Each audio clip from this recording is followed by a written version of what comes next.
Hello, and welcome to the Cantina Chatter Podcast. My name is Victoria, and I will be your guide on this adventure through toys, collectibles, and film discussion.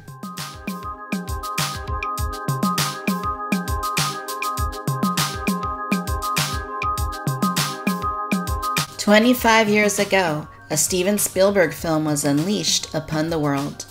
It would be a groundbreaking film, not only in terms of its revolutionary use of visual effects, but also its gripping action, heartful story, masterful musical score, and the plethora of merchandise that was released along with it. That film, of course, was Jurassic Park. In 1993, Kenner released a line of Jurassic Park toys to tie in with the movie's release. It was a well-rounded line that featured action figures of the film's characters, dinosaurs in various sizes, vehicles, and a large playset of one of the key locations from the film. Due to the high quality of the products, the accurate scale and interactivity between all of the toys, and the memories made by so many of us who grew up in the 90s, the Kenner Jurassic Park line has gained legendary status in the 25 years since its birth. In 1997, Kenner produced another line of toys for the sequel to the film, The Lost World Jurassic Park. Then, in 2000, Hasbro, who had acquired Kenner in the early 90s, retired the Kenner brand and its operations out of Cincinnati, Ohio. Some of Kenner's toy makers were relocated to the Hasbro headquarters in Pawtucket, Rhode Island. The story goes that the line for 2001's Jurassic Park 3, which had been made on a very short time frame due to numerous factors, chief among them being major changes to the film's story while filming was commencing, was designed by Hasbro employees who were new to Jurassic Park toys. This brought about a change in scale from 4.5-inch figures to 3.75-inch figures. Many of the dinosaurs in the line were scaled down as well, resulting in an unbalanced toy line with far less playability than Kenner's offerings. Between that time and 2015, Hasbro did little with the Jurassic Park license apart from the occasional small run of exclusive toys available at stores such as Toys R Us. Then, in 2015, after 14 years, Jurassic World revived the Jurassic Park franchise. While the film was generally well received by the fan community, its release played a pivotal role in bringing together fans from around the world, and it revived interest in the Kenner toys of old. Unfortunately, Hasbro's Jurassic World toy line left a lot to be desired. A year later, it was announced that Hasbro was losing the license to the Jurassic franchise. Then, the news broke that Mattel would be taking stewardship of the line. It would be a new beginning for Jurassic Park toys and a complete reinvigoration of the way modern toy lines are made. In 2018, Mattel's Jurassic World line has been an overwhelming success with fans and collectors, sparking a new golden age of Jurassic Park toy collecting. With 25 years of Jurassic Park toy history, I thought it was the right time to highlight this milestone by bringing together three pillars of the Jurassic Park community. In this episode, I am thrilled to welcome Stephen Ray Morris, host of the See Jurassic Right podcast, Pugh of Jurassic Outpost, and longtime YouTube Jurassic Park toy reviewer, Jurassic Collectables.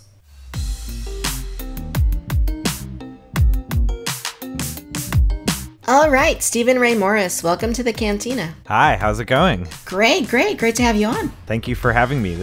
I'm really excited to go off the cuff, as they say.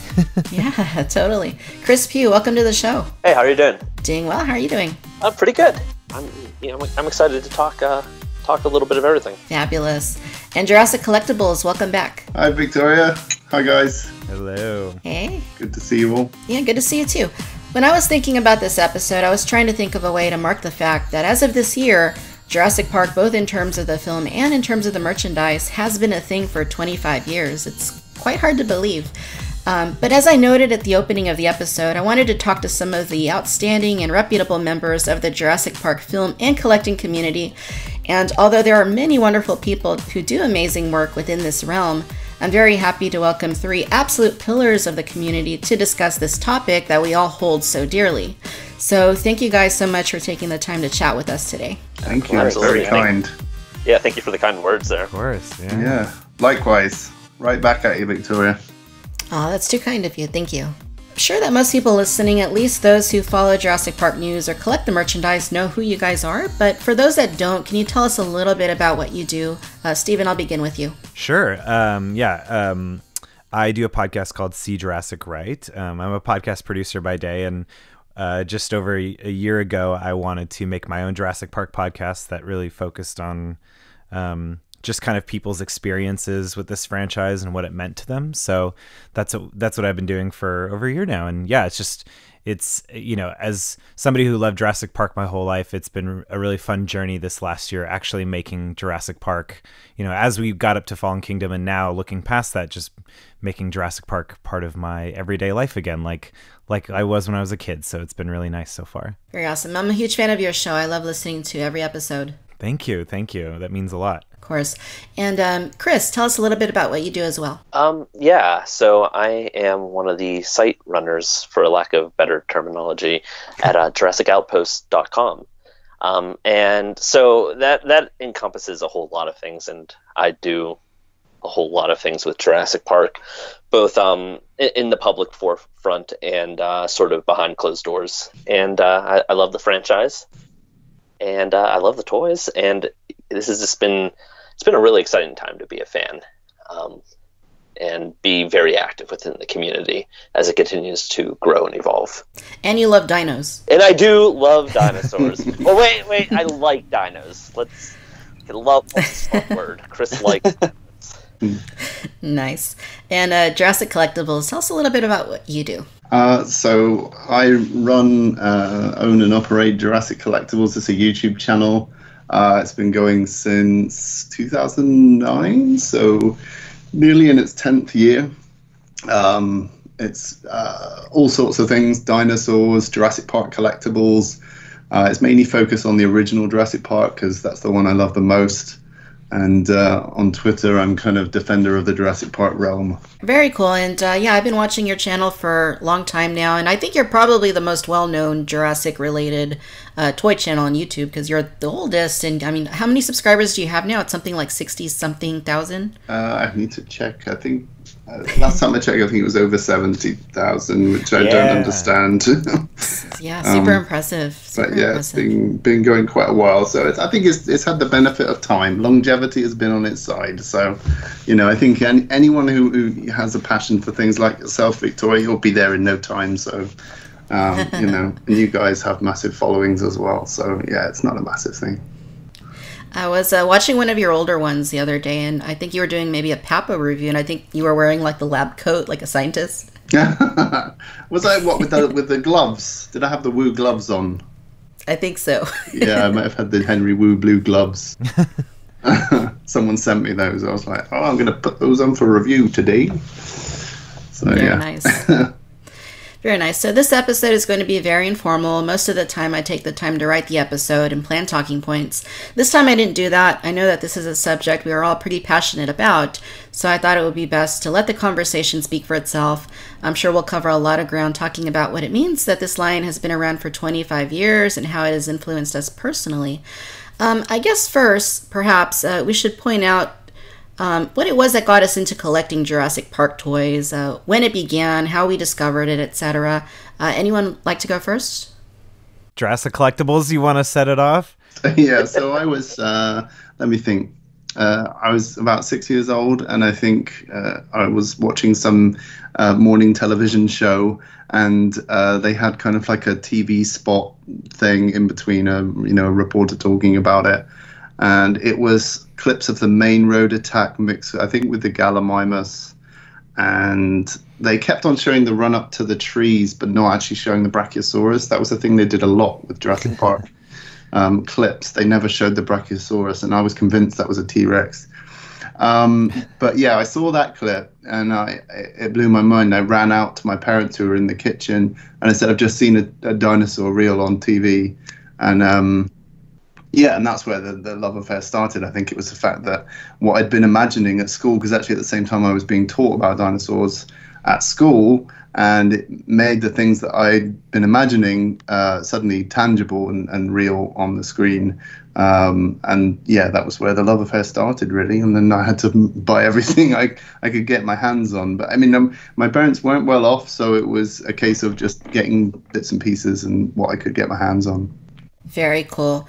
And I know we all have a very different story about how we came into this. So, Chris, what about you? How did you first get introduced to Jurassic Park toys? You know, so it's a little bit shady. It's a little bit not shady. It's a little bit shaky because I was. Yeah, it was. There was some weird stuff back. No, so I was very young. I was virtually like a baby, not quite, but basically a baby when Jurassic Park came out. Yeah, like a bit. And but I grew up with all the toys on the shelves, and I always loved dinosaurs. And so I ended up somehow accumulating a lot of the Jurassic Park toys. I have a very strong memory of just having an affinity towards seeing those toys on store shelves, especially at like Toys R Us. It's a very just sort of visual memory. But yeah, I had a lot of them, especially like the big red Rex and everything like that. And as I got a little bit older, I wasn't allowed to watch Jurassic Park, according to my mom. But my grandma snuck me a copy of the VHS, and I fell in love. And yeah, you know, and I grew up with dinosaur books, going to the Carnegie Museum of Natural History and everything along those lines, and it's just kind of been a love affair for the science and the entertainment and the toys and every like kind of little faction of it since then. Very cool. Steven, what about you? Well, I feel like it all kind of leads back to I have a photo that I keep trotting out all the time because I just love it so much, but it's a photo of me when because I turned 6 right before Jurassic Park came out, and that Christmas I got the Visitor Center. I got apparently 2 Nedrys for some reason, and an Alan Grant, Muldoon, Ellie, the Junior Rex. Like, I mean, such a very. I mean, I feel very lucky that I had this bountiful Christmas, that first Christmas after Jurassic Park came out, of all these toys. And it's one of those things where I was like, oh, like I was just thinking recently, like maybe I could go back into the attic and reclaim them, but it would almost break my heart because I really beat those toys up. I know the Visitor Center has been obliterated. There's red paint on the Dilophosaurus figures from going to town. I think I even like took a paper clip and like opened the hole in the Junior Rex's mouth so I could stuff a figure in it. So I really played the hell out of those original toys. And I think what I remember more, especially as a kid, because, you know, just like what you guys are saying, like seeing the toys on the shelves, like I don't have a clear memory of the original Jurassic toys on the shelves, but I definitely remember being excited about the Lost World, and almost that being for me almost the bigger thing to anticipate. And when I look at my collection of Jurassic Park stuff, I almost have more Lost World memorabilia overall, or more that has survived into adulthood, like the Lost World RPG book, or the like Lost World cereal. Like I remember being much more embedded in that era and anticipation, whereas in some ways the magic of Jurassic Park was that like the movie came out, and that Christmas I was like that all came into my life in kind of one fell swoop. But yeah, that was really how it started. And I mean, I loved dinosaurs before, but I think all of us, like our imagination was captured by those Kenner toys, because unlike this kind of solid plastic hunk of dinosaur, these just felt more real. It was crazy. Absolutely. And I remember that Lost World cereal pretty well. I wonder if it tastes good now. Maybe. I still eat kids' cereals practically every day, so I'd probably still enjoy it equally. So for me, I was 8 when Jurassic Park came out. I wasn't really too aware of the toy line at the time the movie came out. I saw the movie first in the theater. I still remember going with my dad, my uncle, my brother. We went and saw it, and you know, just being absolutely mesmerized and a little bit scared, but you know, I loved it. And at that age, I was very much into dinosaur toys, and I had quite a few of them. And I think probably the standard at the time was Imperial dinosaurs. They were available through Walmart. They were like $4 or $5, and you could easily amass, you know, a nice little collection of dinosaurs. And beyond that, there were a few other ones by different brands. And one of the little traditions that we had back then is my grandmother would take us to these flea markets, and we would go looking for dinosaur toys. And a lot of the time they were really old dinosaurs, and, they didn't look that great, especially, by today's standards. But there were some that were pretty nice. Occasionally you'd find like a really nice one, like from a museum. I think I might have one from, actually, I forget what museum it is. It might be, it's a UK museum. And I'd have to find the toy to see what it says on the bottom. But it's a really long gray Diplodocus. Oh, I have that one. It's the Natural History Museum. Yeah, it's by Invicta Plastics. Oh, yes. Yeah, it's a classic. That's the one.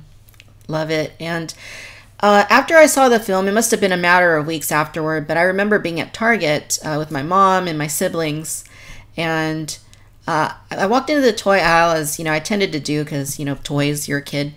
And I remember first seeing the end cap. There were all of the Series 1 human action figures. Below that, there were like the smaller dinosaurs. And then as you walked into the toy aisle, there were the larger sized dinosaurs on the shelf. And they had the young T-Rex. I can't quite remember what else they had. I don't know if they had like Triceratops or Stegosaurus, but they had the young T-Rex. And the moment I laid my eyes on this, I thought this was like the greatest dinosaur toy I'd ever seen. And I think that's one of the awesome things about this toy line is that there was nothing like it at that point in time. Like I was saying, I mean, the standard was Imperial. If you Google Imperial dinosaurs, they're not really anything that special. So I begged my mom to buy me this young T-Rex. I said, if you buy it for me, I'll do chores for probably the rest of the summer. And eventually she relented. She bought it, and I just worked it off by doing chores. To this day, I mean, I still have that memory, very near and dear to my heart, but I didn't have a ton of the toys at that point in time. I think by the end of that year, I had the Triceratops, the Stegosaurus, and the Red Rex, and I think maybe the electronic Dilophosaurus too. Ooh. But it wasn't so much like the number of the toys that I had, it was like the toys themselves, because again, there was nothing like this up to that point in time. And Christmas morning, I remember waking up. My grandmother came over with this really big box, and I unwrapped it, and it was the Red Rex, yes. And it was absolutely awesome. And she's standing here on my shelf. I can still see her this very minute. And it was just one of those toys. I think it was a monumental moment in toy making history from any company. And that was how I kind of got into. That was the genesis of my Jurassic Park toy story. And of course, it kind of went on from there as more movies came out. But that's definitely where the very beginning of it all was. Did any of you have the Dino Riders toys? Yeah. They were great. I love their little beady eyes.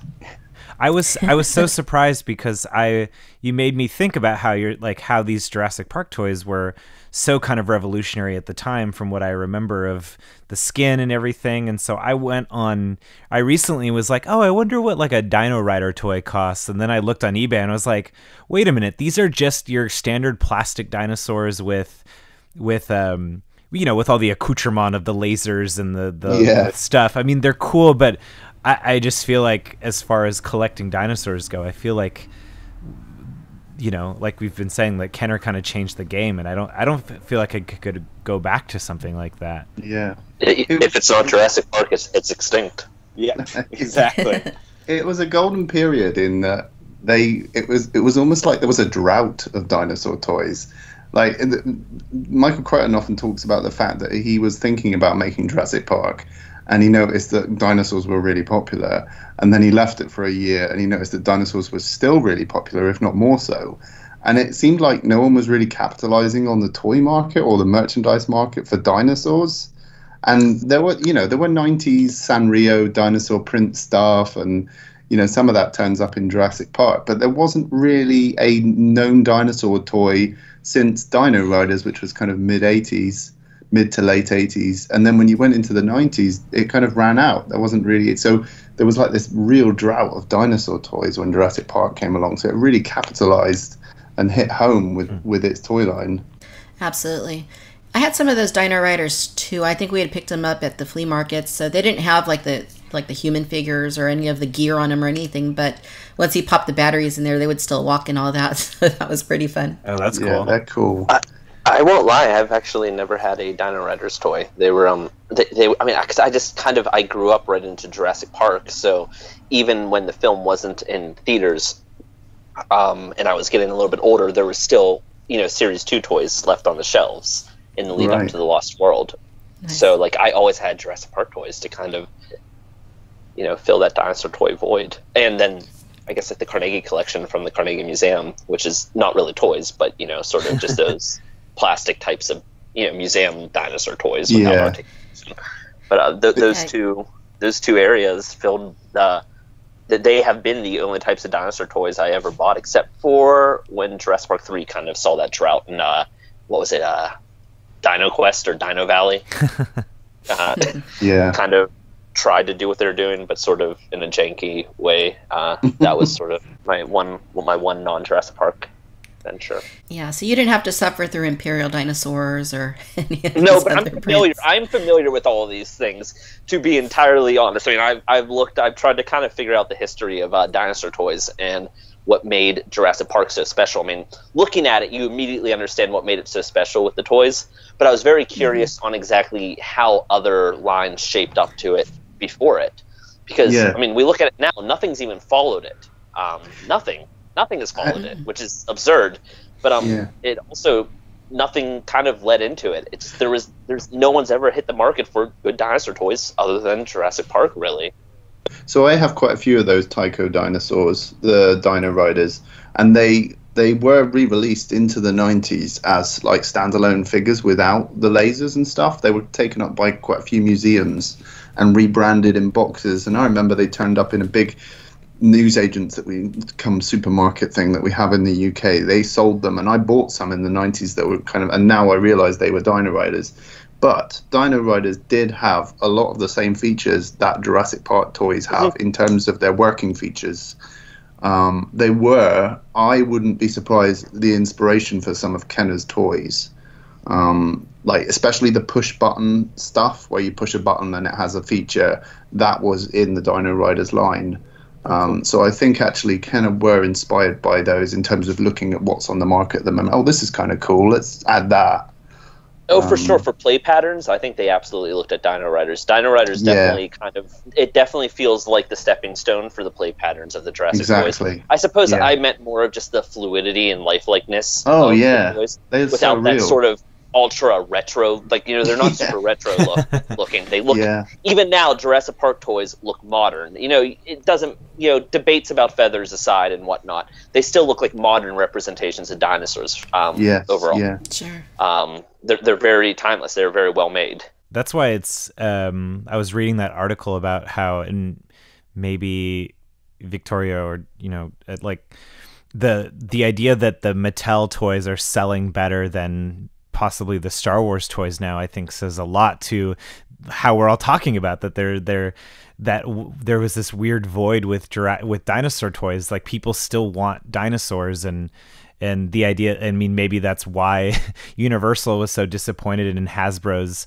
last attempt at dinosaur toys, because it seems like it's been so exciting. And I think I was talking to Victoria about this just before the podcast of like, I never thought I would get dinosaur toys as much as I have. I definitely didn't. I was like, oh, maybe I'll grab the Carnotaurus from the Fallen Kingdom line or something. But looking behind me, I have a shelf of like pretty much all the basic figures and a lot of the raw. Like, I just definitely think I wouldn't be as active as collecting with these toys as I am.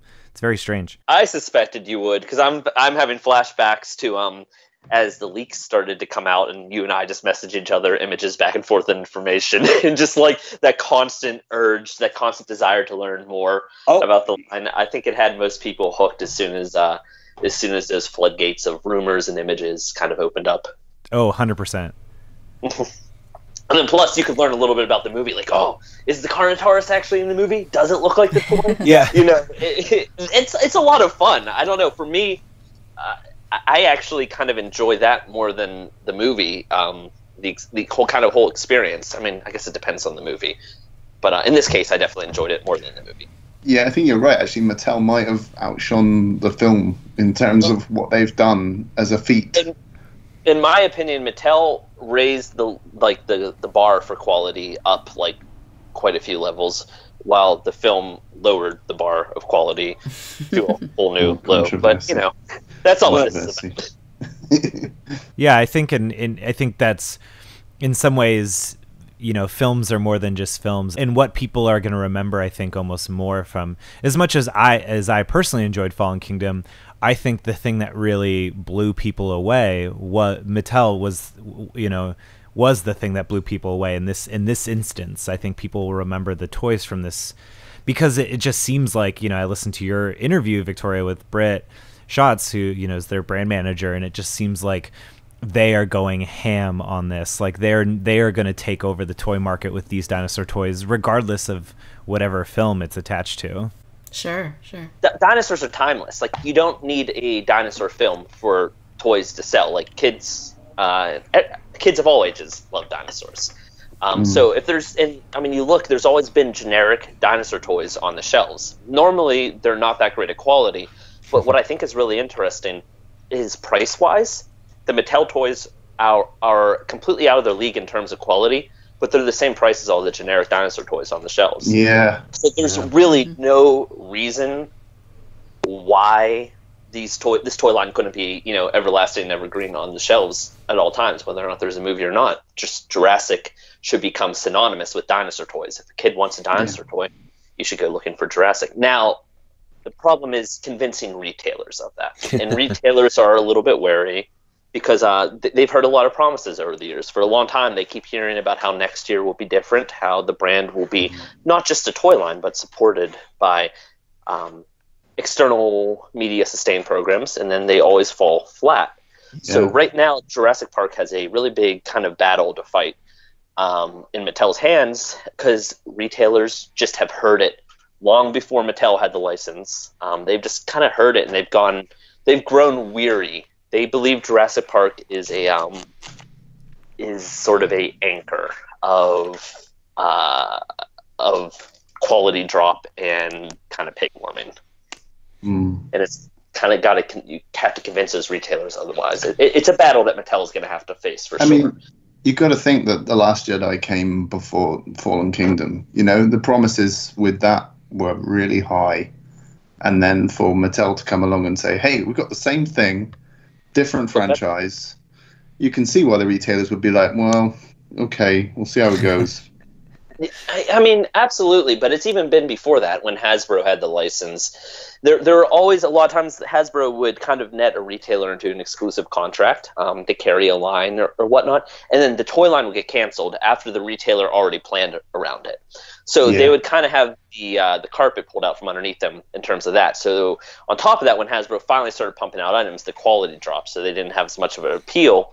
But the other thing is Universal was promising things like cartoons, comics, spin-offs, video games, and they're saying, oh, people will want to buy these toys and they will have Jurassic Park on their mind because the brand is being sustained through these programs.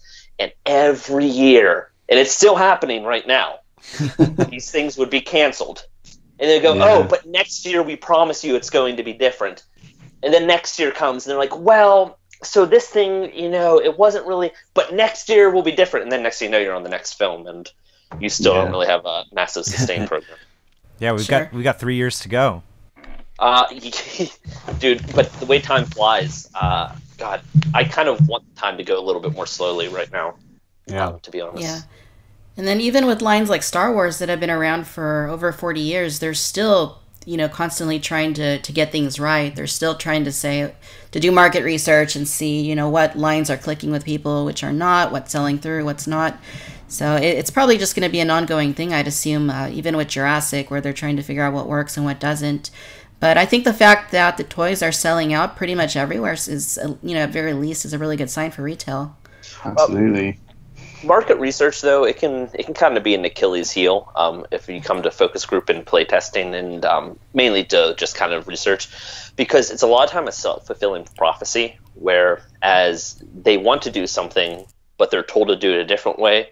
And then the way that they were told to do it is the only way they do it. And then the research kind of says, well, see, look, it worked pretty well. Sure. The other issue is that's sort of like actually what ended up hurting the Jurassic Park 3 toys and onward is they saw kids playing with a T-Rex and Velociraptor toy at their own sizes. So a small Velociraptor and a T-Rex and they saw kids making the Velociraptor win the battle.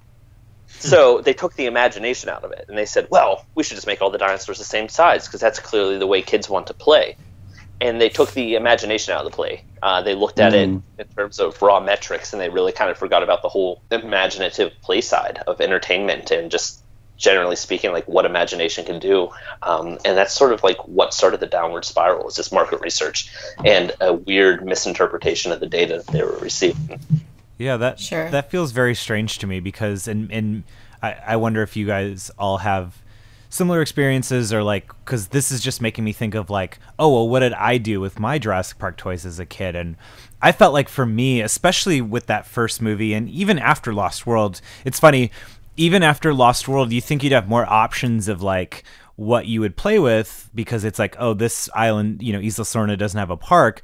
But I feel like my thing that I did as a kid, and especially because just having the visitor center, I remember like going into like this office that my mom had before our grandma moved in. And it was this empty room, and I set up my own Jurassic Park. Sure, I included some Power Ranger toys, maybe some Star Wars toys, but it was a living, breathing Jurassic Park, and I brought in branches and plants and stuff from outside and setting up the cages and everything. And then, of course, it all goes to chaos. But there was something about, for me, that first movie as a kid, like I always wanted to recreate that as a kid. That was always the story in my imagination when I would take all my toys and then have the Ford Explorer and the Jeep, the Jeep Wrangler and stuff. And like, what was like, I'm just thinking now, like, how did you guys play with your toys as a kid? Cause like, I definitely didn't keep mine in the box or anything. Like they were all, and then it would just end up in a big pile and everybody's dead. But yeah, I definitely played with it in a similar way. It was always about, trying to sustain tranquility. Then things would kind of break out and things would kind of get a little bit chaotic, and then it would be capture, contain, and then eventually that just wouldn't go well, and it would be survive. That's cool. Those were sort of the themes of, I think, if I had to sum it up with buzzwords and whatnot, I think those would be the themes of the way I played. But capturing and sustaining and containing were some of the major themes of capturing these animals. There were, and plus there were a lot of bad guy people trying to capture the dinosaurs. So sometimes, a lot of times when I played, the dinosaurs were the ones kind of being victimized, but then there were the occasional humans that, were the victims as well, that you wanted them to win. And sometimes I looked at a scenario while playing with the toys, and I'm like, well, there's just no way this guy is going to get out of it alive. I wanted him to live. He was my main character, but I just messed up, and I just put him in an unwinnable situation, so he's dead. Nice. Yeah, mine was kind of playing in the back garden, and I don't know, for me, Jurassic Park was the appeal of fear. I think it was the first time that it introduced me to the idea of fearing something that wasn't real before I met it in a film, and that was really cool to me. So I was quite often chasing down guys in the garden, and that would be my imaginary expanded universe for Jurassic Park, where people were being hunted down, and that was the main thing, that people were in danger. They'd drive along in the Jungle Explorer, and then the T-Rex would come out of nowhere and would be tearing them to shreds. And I remember Muldoon's head fell off, so I painted the stump of the head red and put some red in his neck, and I was like, yeah, this is great. Now he's got dino damage too. And that was it for me. That was the appeal of Jurassic Park, was the fear factor. I love that about the raptors and the T-Rex. Okay, so this is going to be really funny, but with my Triceratops, my real field Triceratops from the first Jurassic Park, is I painted inside of its wound red, to really make it bloody and everything like that, to play around with it. But then what happened is the heroes came in and they got her, and I had and so they went into surgery with her, and I had a silver Sharpie. So then I repainted her bone part. I painted bones in silver to make them look metallic. Basically, nice. They replaced her missing pieces that got bitten off, but with manufactured pieces, and they saved her. It wasn't meant to be a biomechanical dinosaur, but it was meant to be so to this day, my Triceratops, the one has all this sloppy red sort of paint around the wound, but then painted silver metallic bones inside of it, because that's how the humans saved her after her I think it was the young T-Rex that got her. Nice. Nice.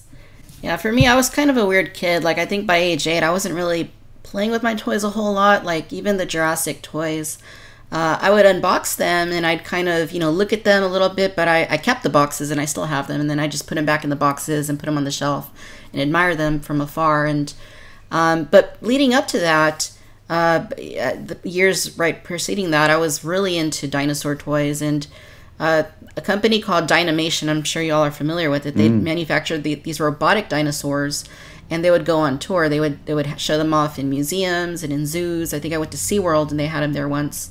And they would do a thing at the local zoo where I grew up in a small town in Texas called Dinosaur Safari. And one of the local restaurant chains, Whataburger, they would do a promotion. They would have like these little coins that would come with each of the kids' meals and such, and T-shirts. And I always look forward to this because they did it for several years in a row, and it was like one of the biggest, like most exciting things I could possibly do. So you'd go into this really big building at the zoo, and they were all indoors. And you would just go to you would jump from exhibit to exhibit, like in a straight. It was kind of a loop. You could go to one dinosaur, then onto the next, and onto the next, and they had them all laid out like this. It was like Stegosaurus, Brontosaurus, Triceratops, T-Rex, and so on. And I was really mesmerized by that. And when I would go home, I would gather all my dinosaurs and I would go into the dining room table and I would stand each of these dinosaurs up in a circle and, call it Dinosaur Safari. And similarly, I think somebody mentioned bringing in plants. I would do the same thing. I would bring in I think they were mostly like my mom's indoor plants, but I would bring them onto the table, and then I would call my mom and I'd say, hey, you ready to go on Dinosaur Safari? And then I'd take her on the little tour to see all the dinosaurs in their very unnatural habitats. But, one thing I do want to mention is I think that's one of the things about that first film is that although you do see the dinosaurs a good bit, it is done with restraint. You're not constantly seeing them, I feel like you are in Jurassic World or in Fallen Kingdom. And I think that's one of the things about that original film that really helps to spark your imagination. Imagine what else is going on the island. Yeah. Because you see that in the film, you only see it like something like 5 species, but you wonder as a kid, like, well, there's toys also of these other dinosaurs. There's a Stegosaurus, there's a Pachycephalosaurus, like they got to be somewhere on the island as well. And I think back then it was a little bit different in terms of, being able to fill in the gaps using your imagination and using the toys as a supplement to do that. Because nowadays the films, of course, are very different. The toys are very different. And what with YouTube and tablets and, even kids just being glued to their devices, I think that's times have changed a lot. And I think that maybe in a way that the ability to use your imagination back then in that way has kind of been lost on us a little bit. Yeah, I definitely think so. And you do feel the effects of that with smart toys and everything, trying to find a way to capture that market and play it into physical toy play, like the Jurassic World Facts app, where you can scan the foot and get a fact about the dinosaur. However, I do feel like that needed a little bit more love, some sort of play factor to go along with it, or something to do with it. I mean, it was that, we obviously know about it and stuff like that, but I guess, to that point, it's like, I'm curious, like, are kids using that? Because that does sound really cool. And I feel like as a kid, like, I could see myself doing that. You think of like, I'm trying to think of a friend of mine recently just found like a speak and spell type of device, but it has like all these dinosaurs on it. And it's like, I wonder if there could have been an equivalent like that in the 90s, but yeah, I guess I'm curious, like, are kids doing that with their Fallen Kingdom toys? Are they scanning them in and doing that? I think they are. If I do a video reviewing one of these toys and I forget to put that in there, I'll get like 10 comments asking, well, where's the scan code? Where's the scan code? Yeah. That's cool. I think they are. That's cool. That's great to hear. I just wish it had some sort of play factor or some sort of something that you can do then once you have the dinosaur in the app. I wish then it allowed you to do something else beyond finding out facts about the dinosaur. I wish there was one deeper level of play that can kind of like, because I really don't have much of a reason to scan them in. On top of that, I think the other thing that kind of lost me is a lot of the dinosaur 3D models in the app, the game itself, they don't look like the toy. They don't look like the toy, nor do they look like the film. So like the T-Rex is kind of like, I think it's sort of like greenish. I don't know, but yeah, just so I sort of like, I didn't feel like I had like living, breathing versions of the toys, so it has kind of lost me. But I do think it's a genius idea, and I would love to see it evolved upon and taken a step further, especially for kids. Absolutely. It does feel like there's a separation currently between technology and physical merchandise that is always like, it's either one thing or the other is dominant. It's either it's a game that's been developed and is going to be really big, and maybe it comes with a little figure that isn't really important but drives some part of the game, or you have a really cool toy and then you have this app that's kind of tagged on that isn't really developed. What really needs to happen is this kind of synergy between the toy manufacturer and a game, or some kind of, I don't know, Tamagotchi or whatever they end up doing, but some kind of thing that actually makes the digital version of this toy valuable to a kid. Well, absolutely. I think the best example would be what Spyro's Skylanders, I think, kind of paved the way for, and then like with Nintendo Amiibo. But the best way to do it is have every core action figure, like the real regular action figures, like they're not built for this game, but have them sort of be able to play into an actual game that has like a lot of playability and a lot of really unique features that like people want to play the game itself. It's not just a little added extra for the fact that you bought the toy.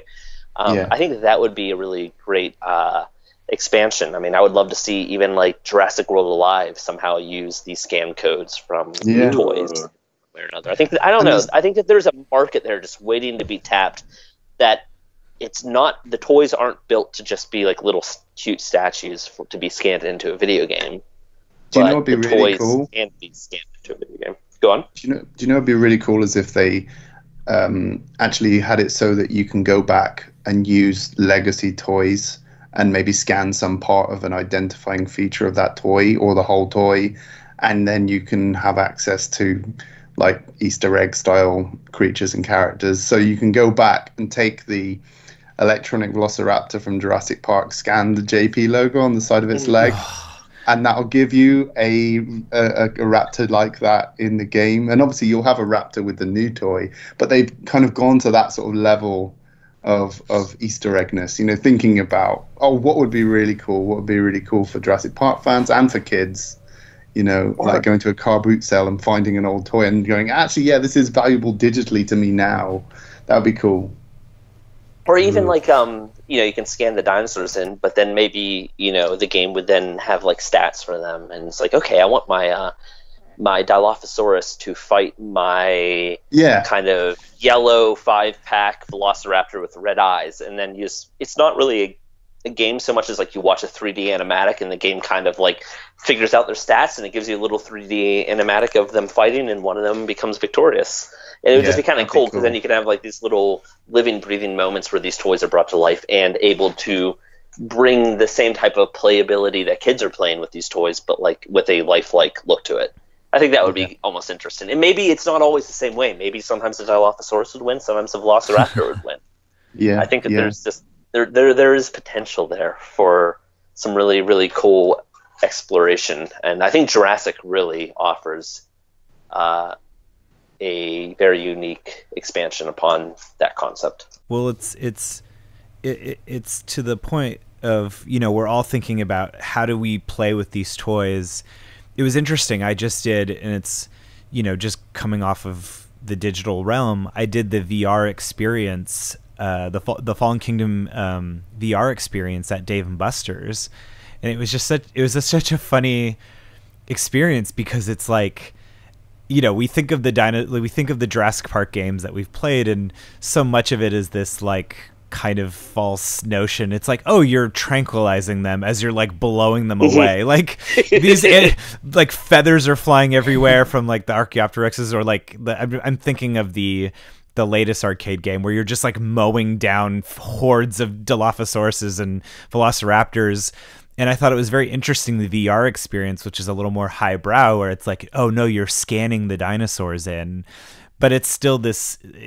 We're all kind of thinking about like what are the play features, as we go from physical to real, and it's like there is this sort of weird element of Jurassic Park where it's like, well, we love the dinosaurs as like a bird watching kind of element in a way, but then there's the part of us that's a kid, and it's like, oh yeah, like Fallen Kingdom, where it's like, oh, we just want to see two dinosaurs fight. It's Carnotaurus versus the Sinoceratops, or like that stuff to me is like being a kid, where you're like, oh, I don't care, you know, or like I'm thinking of, you know, Jurassic Park 3, like Grant's like, oh, well, no, that the carnivore wouldn't, or the herbivore wouldn't eat the like, I don't know. It's like, how do you translate how we play with the toys realistically versus like what the message is of Jurassic or whatever, you know? Well, no, go on. What are you going to say? Well, I was going to say that's a really unique dilemma, and I think that we've seen the modern films struggle with it. Is they want to bring a child's imagination to life, but the thing is those original films, they were made to be a movie first and foremost, and not necessarily built on our preconceived notations of like kind of the way that we want the films to go. And yet it's still absolutely engaged with our imagination as children, and it completely connected with us. And I do think it's interesting because, yeah, you know, we like to see, you know, especially kids, you know, you want that velociraptor to fight the T-Rex and then the Carnotaurus charges in. But I don't necessarily think that makes for good film. And I also don't think that the films suffer as long as they're well made. I think that a lot of times there's a lack of faith in the audience and a lack of faith in just the connection that kids particularly have to a film. It's oftentimes it's been simplified, and there hasn't necessarily been a movie made just to be a movie anymore. It seems to be a lot about the explosions and, you know, the dinosaur fights. And I think there are organic ways to include it, and I think in the past that those were more naturally achieved. And I don't think that Fallen Kingdom particularly, I don't think that it hit those marks at all. But it's interesting because Fallen Kingdom definitely is the way I played with my toys. But even as a kid, that's not the movie that I would want to see, because I saw Jurassic Park 3 as a kid, and I did not like that movie as a kid. Yeah, it becomes fan fiction, essentially. Exactly. And I don't watch a movie with like a checklist. I'm like, oh, it's doing this, I like it. Now it's doing this, I don't like it. I watch a movie, I leave the movie, and whether or not I liked it or not, I then try to figure out afterwards why I liked it or not. It's not like I'm going in saying, oh, these dinosaurs are fighting, this is silly. It's just, if it emotionally connects with me, it does. If it doesn't, it doesn't. But it's always the same. Even as a child, I've just only been able to vocalize it better as I became older. Yeah. I just wanted to go back quickly to what Stephen was saying about the sort of natural history of the dinosaurs and being interested in the sort of the history of the dinosaurs. Because I remember when you watch Jurassic Park, you're learning stuff about the dinosaurs that's new. Mm-hmm. So like and you know, it's fictional, but I remember learning about dinosaurs as a kid and being fascinated by every aspect of the dinosaur. And now you're learning that the Dilophosaur can spit and has venom, and you're like, oh, that's cool. You know, that's, even though that's made up and I know that's not real, that's a cool idea. So what you could do with the advent of VR is, as things get better, you could have a sort of scan thing with a toy, and it takes you on a partial tour and educates you about that dinosaur in that universe, in a way that kind of like makes them more appealing, and then kind of builds up a faux universe that could be used in games, in, you know, in animation. It could be all sorts of things. But I just think it'd be cool to kind of maybe play on that. What I always liked is the secret natural history of the dinosaurs, and that's less prominent in these new films. They don't say the name of a single new dinosaur in Jurassic World: Fallen Kingdom. Yeah, like compies. You know, they're scavengers, but then they attack Dieter Stark. You're learning stuff about these dinosaurs that's cool, and that's half of what made Jurassic Park cool, is the fact that you had these identities of the dinosaurs that were quite clear.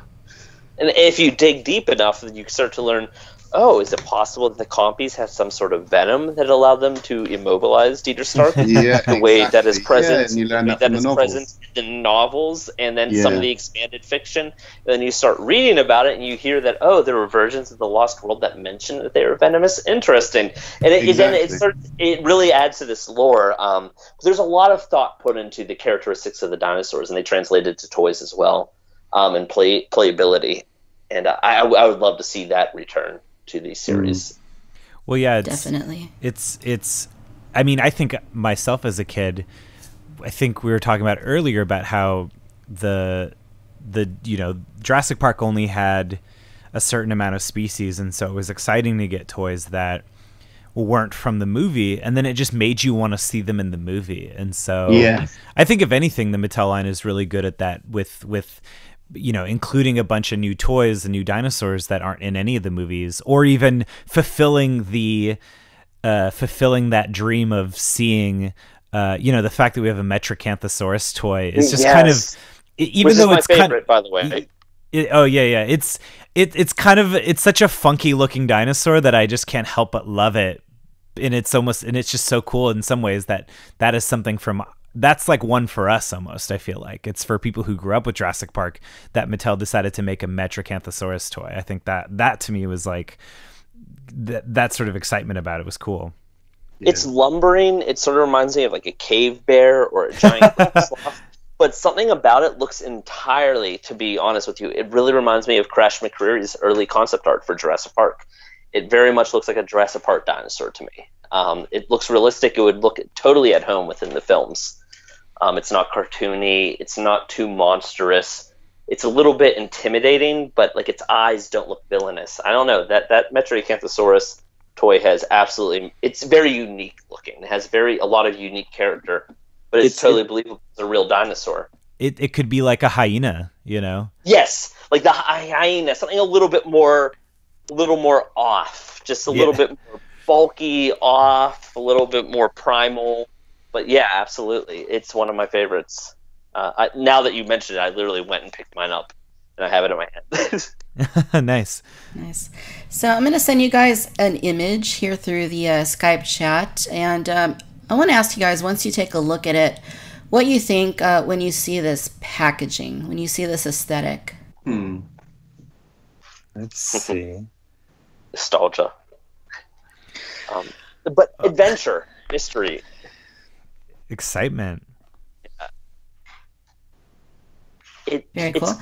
It's clean and it pops, but it absolutely just has this sort of very instinctual feeling of just sort of mysterious and primal and adventurous, and you want to be there. It's beautiful, but it's it's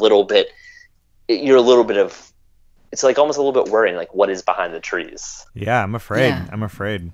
But I want to be there at the same time. Like it feels so natural, but it's also a little intimidating. It's that general, that contrast between fear and excitement. Right. And I agree with all of that. And when I'm out on my evening walks, with the dog, and, it's that time of day, it's like sunset, and it kind of looks like the packaging. I'm always kind of think, it's that time of the day where, what's next? It just kind of looks very, like you said, Chris, mysterious. There's a sense of adventure, and you see those trees, and, you also have all these dinosaur toys that weren't in the film. It's like, okay, well, I know that these dinosaurs are there somewhere in the jungle. What are they up to?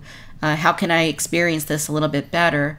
And I think that's where those toys come into play. So I just love looking at that, even if it's just to kind of just like stare at the packaging and flip it around and look at those dioramas. Wild. It's the intrigue of nature. It's beautiful, but it's a little bit intimidating. It's a little bit unknown, but it's very, a little foreboding. Yeah, but it's very instinctually. It just instinctually connects with you immediately, and I feel like that's something that Jurassic Park did, even like as a novel and as a film, and the toys as well. It just all hit that natural mark of absolutely the wonderment of dinosaurs and kind of human nature. Love the counter packaging. It just something really magical and like nostalgic about it. It's awesome. How would you modernize that?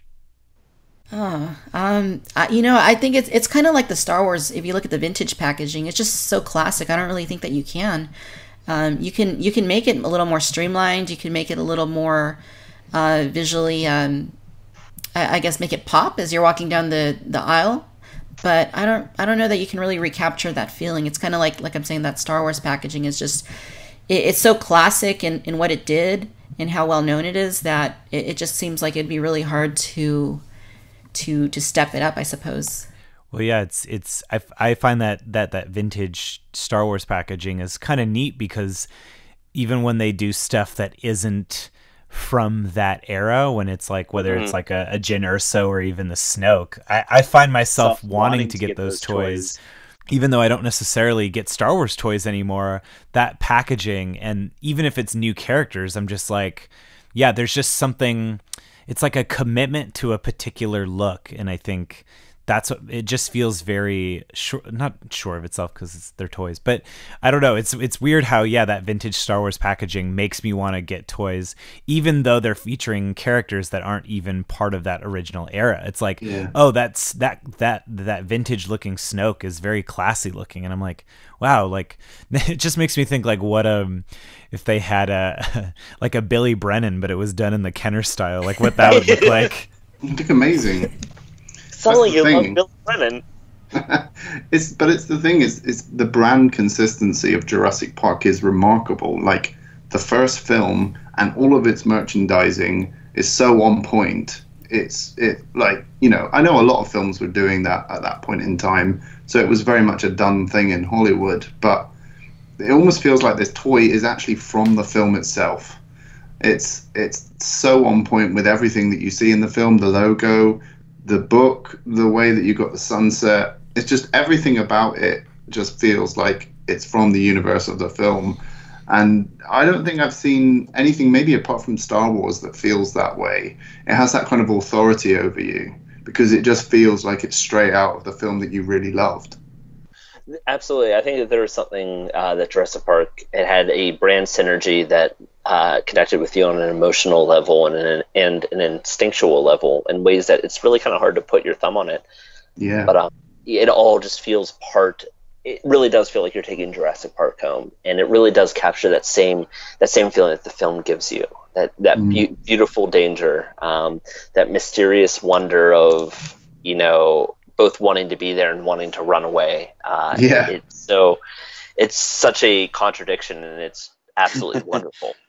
Well, and to that point, it's actually really nice. Because I haven't gotten I haven't gone back on eBay and started to collect the figures again as an adult. You know, like, you know, would love to have all the original toys and the original packaging, and one day maybe I'll do that. But I recently, a friend found me an Ellie Sattler at a comic book shop that was still in the box, and I think, Chris, as you pointed out on Twitter, it's like a blackout variant, or Victoria maybe. I can't remember who pointed. Yeah, it was Victoria who pointed that out.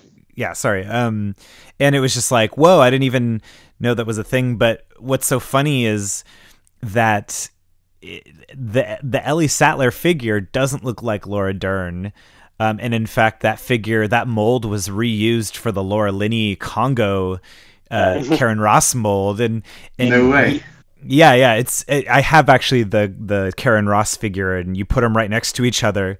The only similarity, because it was Kenner that did the Congo line, the only similarity or the only difference is that I believe the Karen Ross figure has like Alan Grant's legs, like pants, and then Ellie Sattler has the shorts. But what I find funny, and again, we're saying like what's really capturing our imagination and these toys and everything, it's like the figures don't even look like the movie, but yet there was just something that was so specific and committed that that had that authority, like, you know, like we were saying, that it's like it didn't matter. You know, it didn't matter if it looked exactly like the actors. It was right. To us. It felt like we were there.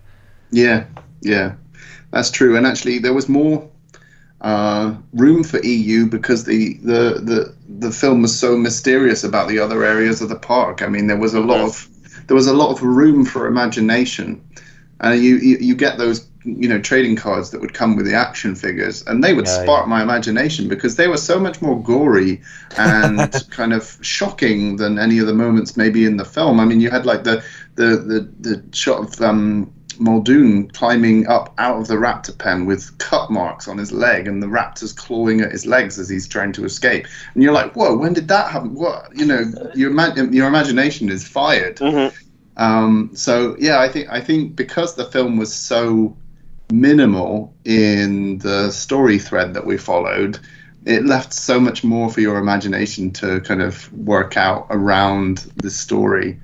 And that kind of made the toys very special in terms of play. It's funny that you mentioned the trading cards, because I still think they're the best Jurassic Park sequel or expansion material, like the artwork on them. Yes. I love The Lost World, but I think that they top out even The Lost World as just for their like actually hitting a world with living, breathing dinosaurs and kind of the tone and feel of Jurassic Park. Like what is its ultimate? How far can it go? And I think that the trading cards really take it and really capture that same sense of imagination and raw, just sort of connection. Yeah, there's that one of the spitter as well, and I think it's supposed to be Nedry or someone, but it's got its claws on their back and it's like pulling at their shirt, and the person's trying to run away, and this Dilophosaur looks quite sort of small on his back, but it's sort of like pulling with so much force that he can't get away, and it's just stuff like that. Malcolm. Yeah, it does look like Malcolm. It's really naturalistic though. It's really animalistic. Yeah. And it feels like, that could be a shot in a film, because these dinosaurs that have appeared in Jurassic Park appear so real that I can now imagine this happening in like you say, Chris, a Jurassic Park sequel. I can imagine this now. It's even the really colors cool. And the texture that they used. I know that sounds very weird, but just something about the colors and the texture feel very Jurassic Park, very Isla Nublar. It's very real. Yeah. It's raw. It feels like you're actually just there in the wild. You can almost feel like the wind blowing, rustling, the birds chirping in the trees. There's just a certain attention to the detail that I feel has been lost, especially now with newer films. A lot of things have become digital, and it's about making it look beautiful, which it does, absolutely. And there's a lot of CG, and there's a lot of amazing work done, but it's almost all too perfect. It loses just that sort of naturalistic texture where things aren't exactly perfect. And as weird as it sounds, that artwork really captured that just wild sense that Jurassic Park really kind of felt. Yeah. There's no messiness to the behavior of the dinosaurs in a way that doesn't feel sort of planned. You want that sort of the closest thing I can think to is in Fallen Kingdom that when the volcano goes off and the T-Rex kind of loses it for a moment, it kind of goes like, whoa, what the heck was that? And that was probably the single best moment I've seen in these modern sequels. I was like, wow, okay, the T-Rex just freaked out because the sonic boom or whatever just hit it, and it probably messed with its senses, and it did something really animalistic. And I was like, wow, that made me sit up. That was the first time I saw something that felt like Jurassic Park. You know, what's really funny is in the trailers that doesn't happen. I'm almost certain that was a reaction to the feedback that people had, which was, why the hell are these dinosaurs killing each other in the middle of a stampede and in the island blowing up? And I still don't like the lead up to that moment, because that moment doesn't feel earned with the behaviors right before it. But I do agree with you. It feels very... It's like, oh yeah, the T-Rex, it's not a action hero, it's not a monster. You see a weakness in it for a minute, and that's quite important, because up until this point, this T-Rex has been this walk-on hero for the new sequels, and you've with debate, but you've got the T-Rex for a moment is an animal, and that's really important. We haven't had that for a while, no, in my opinion. Right. Yeah. I mean, I would argue in some instances, at least with Fallen Kingdom, as opposed to, and I'm only comparing Fallen Kingdom to Jurassic World in this case, but at least there was, to me, that welcome return of people touching the dinosaurs, getting hands-on. There's spit, there's blood, there's even tears, and yeah, some of it is, more calculated than others, but at least for me, that felt like a welcome return to the physicality, where people are actually getting up close and, the dinosaurs smell and stink. And I think rewatching Jurassic World, it was very, to me, there just seemed a much more cold distance, but the dinosaurs are out very there. Sterile. Yes, and in Fallen Kingdom, it was so exciting to see gross snot and like just stickiness and blood, and again, in some ways, that blue scene, which is my favorite scene, the blue surgery scene in Fallen Kingdom, kind of almost remind me of the real feel skin of like the Jurassic Park toys, like that they are getting up close and personal. This is the dino damage. Like, for me, at least emotionally, it brought me back to more a nostalgic place than at least that moment, more than any of the new movie stuff. Visually, I do think Fallen Kingdom reintroduced a lot of the grit.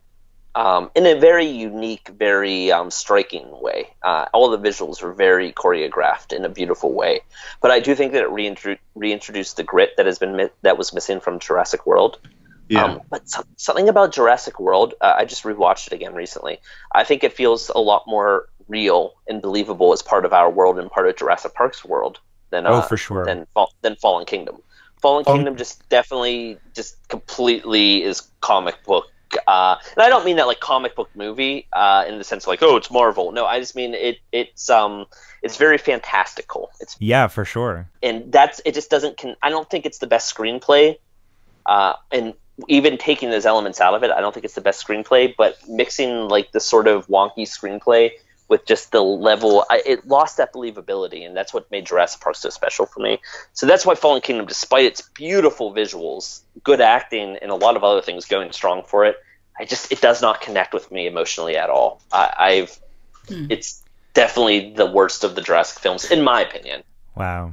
No, I mean, it makes sense. It is the least. I was thinking about that too, of like how a lot of modern movies, because you can kind of go anywhere, you just get to the point. Every scene is just, there's no, you just get to the action or whatever. So it's like you're doing in some ways, to me, Fallen Kingdom is an embarrassment of riches because it's doing a lot. But I think, like you said, Chris, it doesn't necessarily allow time for any of it to develop. But I think that romantic wavelength for me, and again, I think what we're both saying is that like, this is what you want out of the movie, and it's like, yeah, Fallen Kingdom doesn't necessarily have the believability like the previous Jurassic movies, but all the symbolism that it added and all the romanticism about dinosaurs and this adventure and everything, I think that's what I connected with more. But I also totally understand that it isn't a very believable, like there's not a coherent step from point A to point B in this movie at all. It's very much just romantically, what does this symbolize or whatever.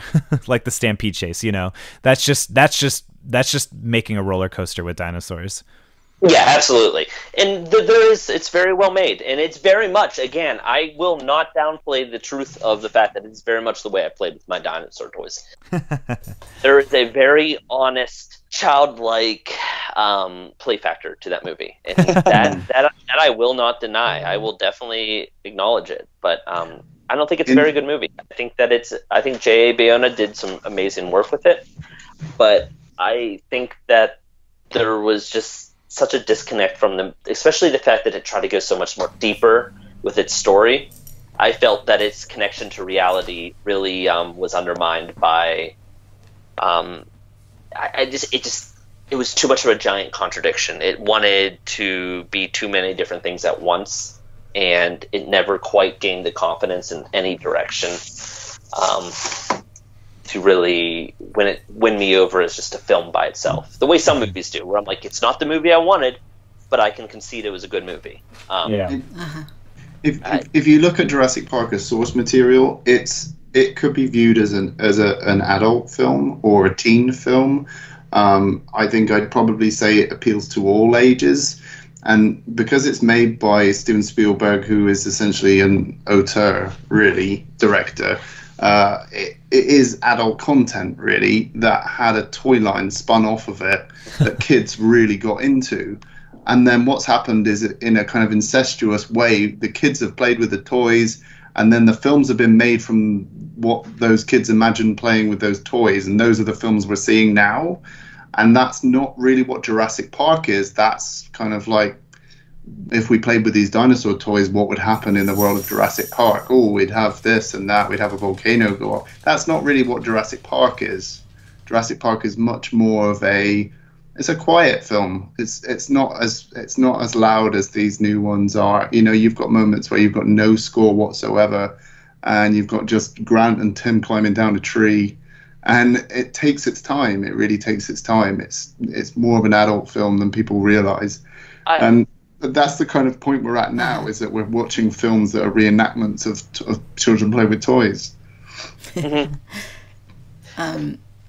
Yeah, speaking of Spielberg, I just realized this, what was it, 2 weeks ago, that Stephen, that the show at the Hollywood Bowl, John Williams conducting the LA Philharmonic, I didn't know this till after the show, but Stephen and I were actually at the very same showing. Oh, I know. I can't believe we didn't run into each other. Yeah, and it's funny because I know I told you this, Stephen, but I saw somebody that maybe it was you, maybe it wasn't, but they reminded me of you, and I thought of you for a second, but I'm like, no, that's not him. It probably was me. I thought it was interesting that I mean, I'd never been to a live scoring thing, and it was such a transcendent experience, more than I ever thought it would be. Mostly because also that Spielberg was there, and he was just kind of introing every little thing that he's done with John Williams, and it felt like I was in film school or something it was awesome in a good way. But and it's so funny because there obviously was a bunch of Jurassic fans there, and I think some of us were puzzled by the fact that it's the 25th anniversary and they're not playing the Jurassic Park theme. But for sure. But then I would look over it and I'd see all the people in Gryffindor and Hufflepuff scarves and wands, and I'm like, well, I feel like my disappointment is not as disappointed as all the Harry Potter fans, because he didn't play the Hedwig's theme or anything either, and and disappointment's not even the right word. Obviously, it would have been cool to see him do it live, but at the same time, it was, I mean, seeing him do Star Wars, it's funny. John Williams has handed off every franchise, and really the only thing left that's his is Star Wars, and so I feel very lucky to see him before, because I feel like after Episode 9 comes out, he's just gonna like turn to dust and sort of transcend this. Oh no! So yeah, I've seen him 4 times, and I don't think I've ever seen him do conduct the Jurassic music for whatever reason. Maybe it's something licensing and legal related, as boring as that sounds. I don't know. I mean, because if you go to YouTube, it seems like there are videos of him doing it. I guess those are just the years that I haven't gone there. So, yeah, it's interesting. I guess I just get unlucky. You just need to sit at the front and go, "Do Jurassic Park!" Just shout it really loud, like the encore. "Do Jurassic Park! You never do it." It's fun. I mean, I think that if he were asked to return to Jurassic Park, he would, as long as they paid him for it. Come on, Spielberg. I mean, hell, I think I remember in 2013, somebody, I think it was right after Colin Trevorrow got announced for Jurassic Park 4, which eventually became Jurassic World. So that's when John Williams would return, and he said he doesn't want to commit to anything this early, or something like that. Which made me think that they were talking to John Williams. It would not surprise me if they were talking to John Williams, and it really just came down to a budgetary concern. Well, it was a huge conflict of interest as well, that you had Star Wars and Jurassic World being made at the same time, and it was almost like Hollywood's resources were like, well, hang on, we're going to put all of our A people on Star Wars, or we're going to put lots of people on. It's like, okay, well, Jurassic World can kind of take the back seat a little bit, and Star Wars is the one we're going to push more. And it was. And they kind of outsourced all the VFX to Singapore. And John Williams didn't do the score. And it's kind of like, oh, man, what would it have been like if it had just been made 2 years prior or 2 years later? Would it have actually had John Williams coming back? Would we have had, the A-team doing the VFX? Would Spielberg have been interested if the script was refined enough? All this kind of stuff, it makes me think, oh, maybe one day. We'll wait and see. If you candidly talk to people in person who worked on the film or are in the industry, they will all tell you the same thing. You're absolutely right. The B teams were generally thrown on Jurassic World, unless somebody really wanted it. Nobody wanted to work on Jurassic World because they all read the early scripts, and it was, by all accounts, awful. Everyone thought the movie was going to be a disaster.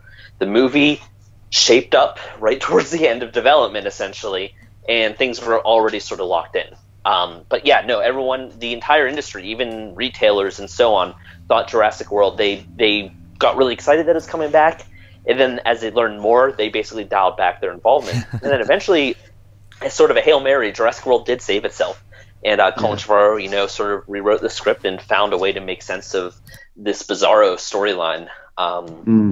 And we ended up with a movie that I like. I don't think it's a particularly amazing movie, but I don't think it's a bad movie either. I think Jurassic World is like a very average movie with a very non-average fun factor, as in, like, I think its fun factor exceeds the quality of the movie for reasons I really can't explain, and that is, part of the elements that he introduced. And I think that it's just some kind of clunky ideas that were brought to life despite sterile visuals, just with a lot of fun. But yeah, no, Jurassic World, it was a battle in the industry. Nobody wanted it because, the last script a lot of them read had raptors versus terrorists in the Middle East at the end of it. There was a whole scene, if I'm not mistaken, where basically Owen's running through and like in a gunfight, and then finally he like busts down a door, and then someone says something like, "Oh, you came here alone," and there's all these guys surrounding him like, "Stupid American, you're gonna die today." I swear to God, this is what it said. And then all of a sudden, all these laser lights ended up illuminating each of these individual guys, and velociraptors with like tactical gear, like targeting each of these individual soldiers appeared, and then the film ended. It's Dino Riders. I swear to God, that was the end of Jurassic Park 4 from the original scriptwriters, who then Colin Trevorrow got brought on, and then he got to rewrite it. But yeah, that's one of the reasons why people were a little apprehensive about that film. Crazy. So I received an MP3 from Mark, who wanted to share his memories of the Jurassic toy line. So I'd like to go ahead and play that now. We'll just take a quick listen to it, and then we can see what he has to say. Wow, 25 years of Jurassic Park toys, so many great memories. I remember Christmas of '93, getting the Jungle Explorer Jeep and an assortment of dinosaurs. I was absolutely delighted. I couldn't wait to get them. I was counting the days till Christmas that year. The following year, picking up as many of the dinosaurs as I could from the line. Just absolutely loved them.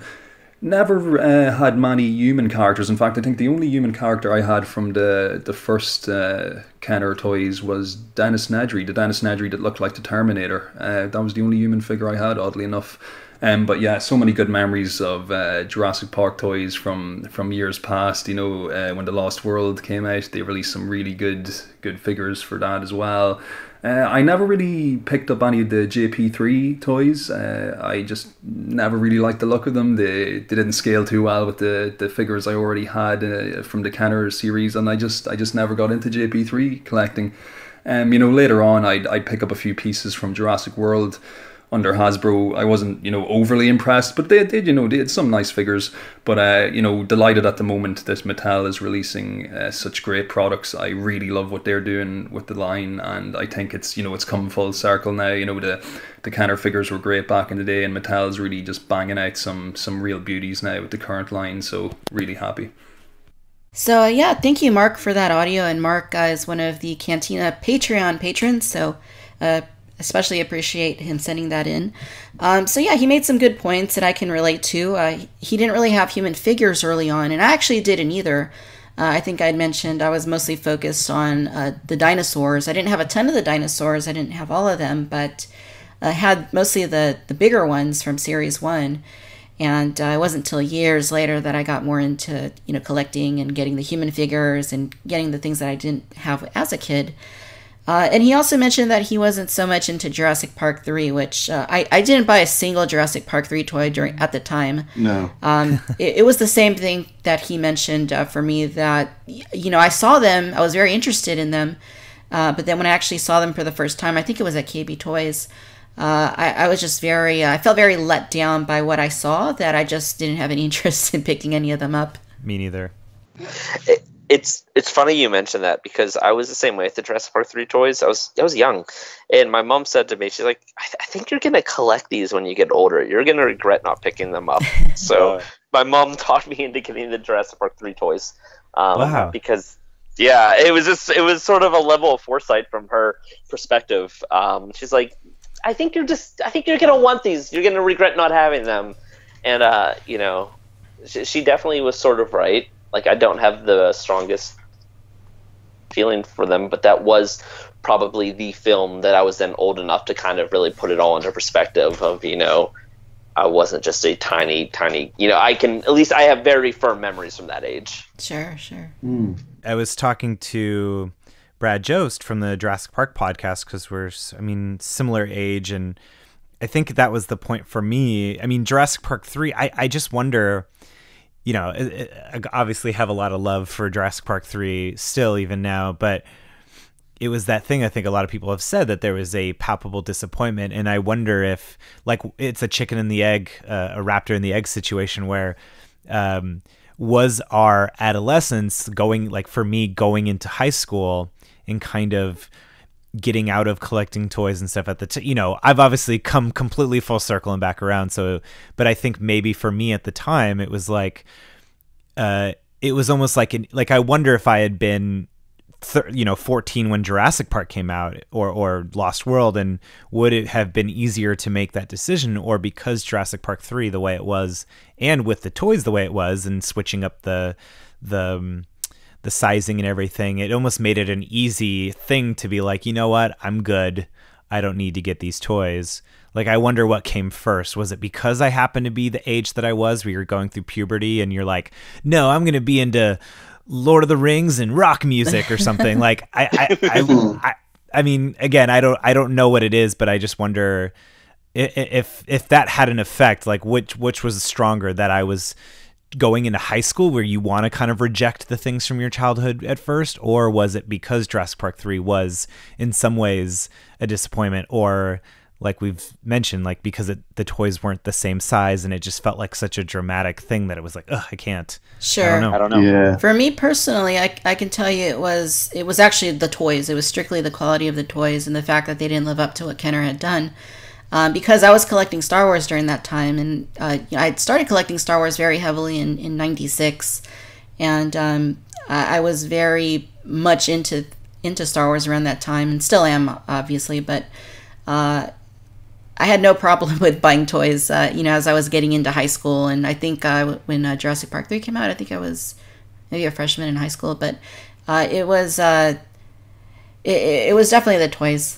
They just didn't spark my interest whatsoever. The human figures, they just look very bland to me, and the dinosaurs all being the same size, unless you got into like the bigger animatronic Spinosaurus, things like that. But yeah, I just had no interest there.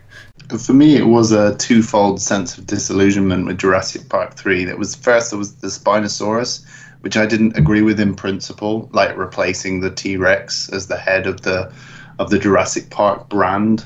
And then you had the toys were like half the size and the sculpts were half as good.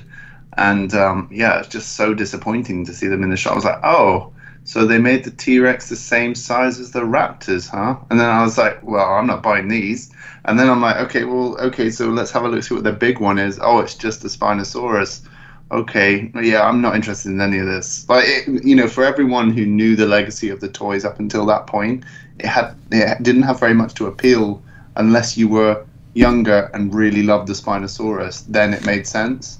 Mm-hmm. But for me personally, it had nothing in terms of the toy line that made me think. I think the Raptors were the coolest part of the Jurassic Park 3 toy line, if I'm honest.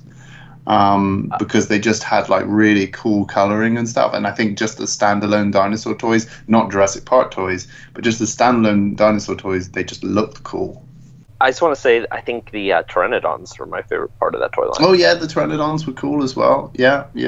We didn't get many of those in the UK for some reason. The Raptors and the T-Rexes, we had loads of. We had the awful T-Rex everywhere. The green one. And I think we had the animatronic Spinosaurus because I was really invested in what's the biggest thing they're selling this time, because I had saved up pre the Lost World coming out for the Thrasher T-Rex, because I knew there was a big T-Rex coming, and then I bought that. But with this one, I was like, oh, I'll see if they've got a big T-Rex this time, and it was the Spinosaurus, and I was like, oh, I'm not so interested in that. So yeah, it was funny. Fast forward from there, it was like 14 years, 2015, Hasbro is still making the Jurassic toys.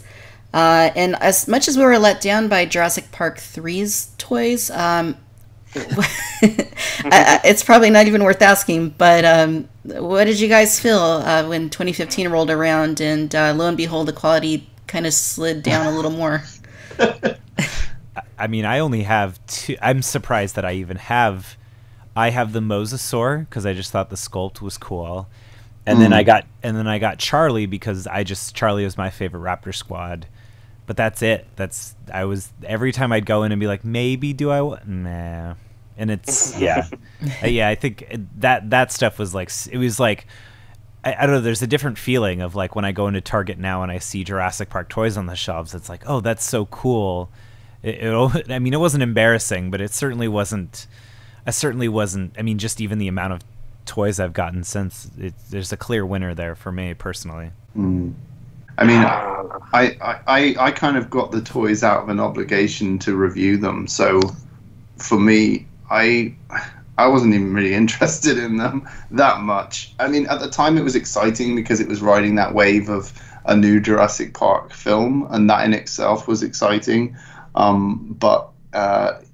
Yeah, I think I don't own any of the first wave that I reviewed. I mean, that kind of shows how much I was attached to those figures.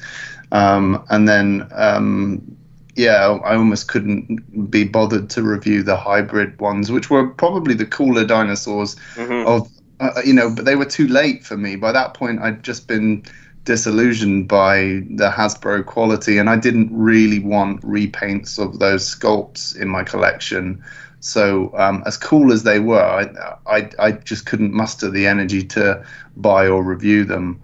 It was just one of those things where I just felt let down on the whole. So that was a bit of a shame. And actually, they got quite kind of sought after, weirdly. Like the Mosasaur, like you're saying, Stephen, was quite rare, and everyone wanted, and it's still valuable now. Huh. But I wonder what the Mattel line has done to the value of these Jurassic World toys. It's actually funny. From what I know, it has brought down the value quite a bit, actually, for the Jurassic World toys. Because, and I think if and when the Indominus Rex releases next year from Mattel, I think we're going to see a plummeting in value of the Hasbro Indominus Rex. Because it's sort of it's the only version that's available. Same with the Mosasaurus. It was a decent 3D sculpt. It wasn't really a great toy, but it's also the only aquatic reptile in a Jurassic Park line ever. So that Mosasaurus definitely has its value. And now then Mattel just came out with this incredible, like 28 inches or 24 inches, I don't know, but this huge Mosasaur toy, and it's awesome, and it's only $30. But I think that you're going to see, especially once you can no longer get that on shelves, I think you're going to quickly see that replace the value of the Hasbro toys. Yeah, those values have come down, but interestingly, a lot of them are still pretty high.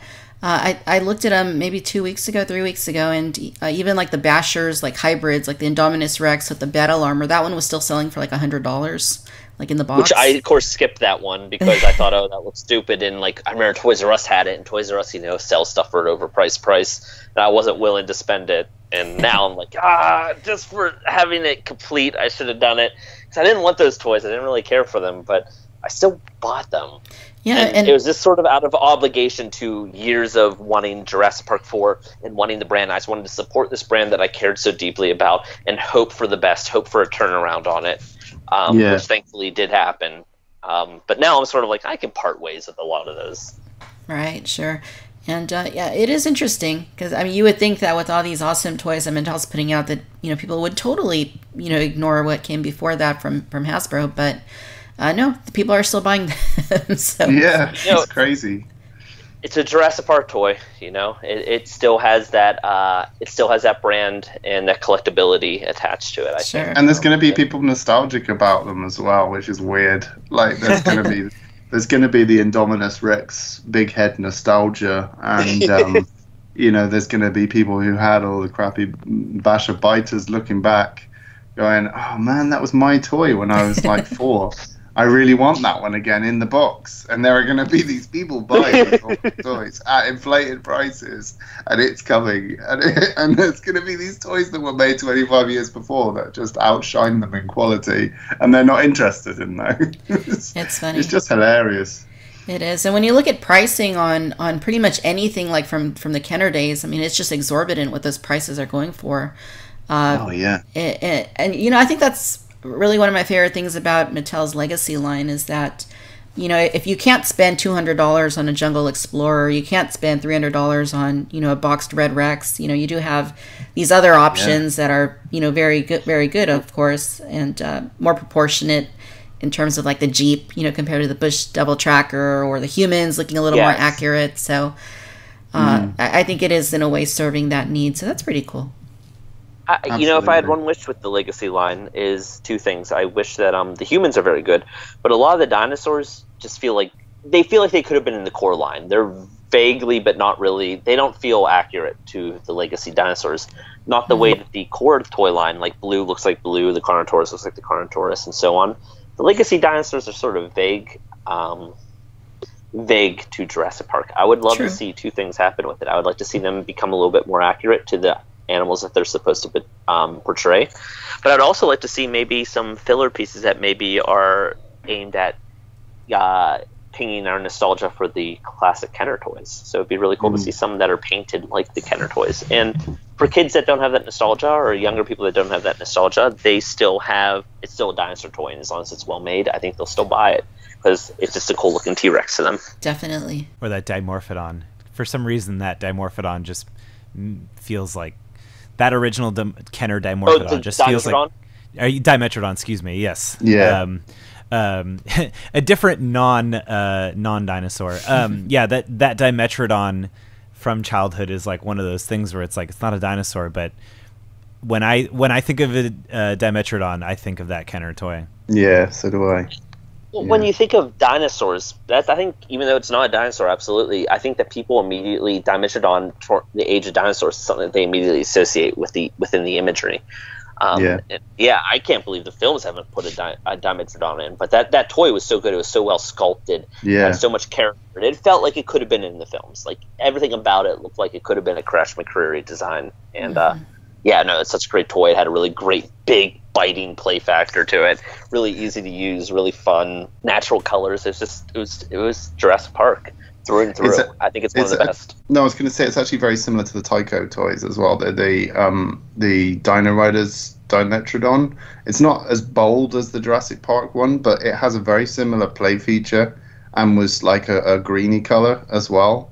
So I really feel like the Dimetrodon was inspired by the Dino Riders Dimetrodon. It would not surprise me. Yeah, it just feels like it's basically an upgraded version of that Dino Riders toy, which is pretty cool. Definitely. I think one of the amazing things that's often underplayed is how well the most, not all, but most of the Jurassic Park toys have adhered to the art style that Stan Winston and Crash McCreary really kind of set into motion with the classic Jurassic Park trilogy. I think that there's a certain style and character, there's a certain soul to the animals, and I think most of the toys actually, whether or not they had a representation in the film or not, I think that they really kind of captured that look pretty well. I got the Legacy Gallimimus in the post today, and it's the Legacy really good. one? Yeah, it just arrived today. That was out yet.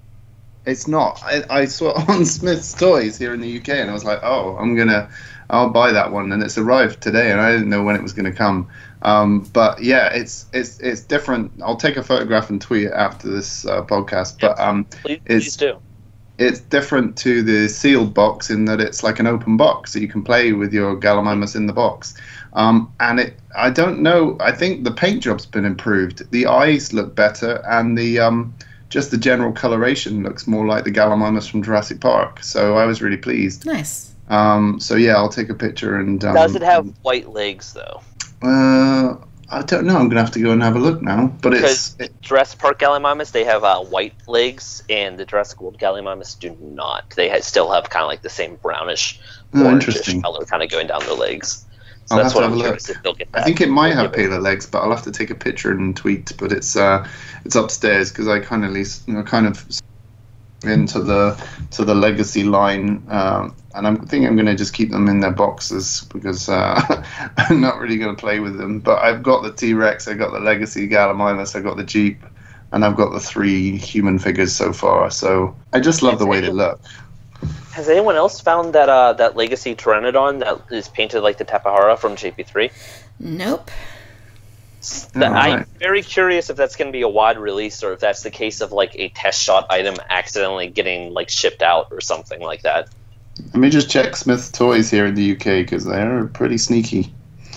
Yeah, that one came out of nowhere because as far as I knew, the Legacy line was going to have a repaint of the Pteranodon, but in the Jurassic World colors, not a Tapahara colored one. So that one it seems like it's only been found by one person in LA. And it's definitely not a fake. It's definitely the real thing, but I'm quite curious about it. Yeah, who knows? With the whole thing with Maisie supposedly being a Target exclusive and then showing up at Walmart, you never know. Yeah, it's been consistently showing up at Walmart, so I have no idea what's going on there. I still haven't found Maisie, though. I have yet to find Maisie. And I've seen her twice. see, I'm broke, so I can't spend the inflated prices to buy her. Yeah, actually, I had seen her once, maybe like a little bit after the movie came out, and then I found two more the other day.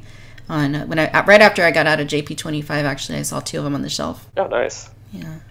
Yeah, I haven't been so lucky. So before Jurassic World came out, Hasbro had actually done a few dinosaurs for the. They had their line at Toys R Us exclusively, and they did a few in 2008, 2009, and then they did a couple more in 2013 for the 3D re-release.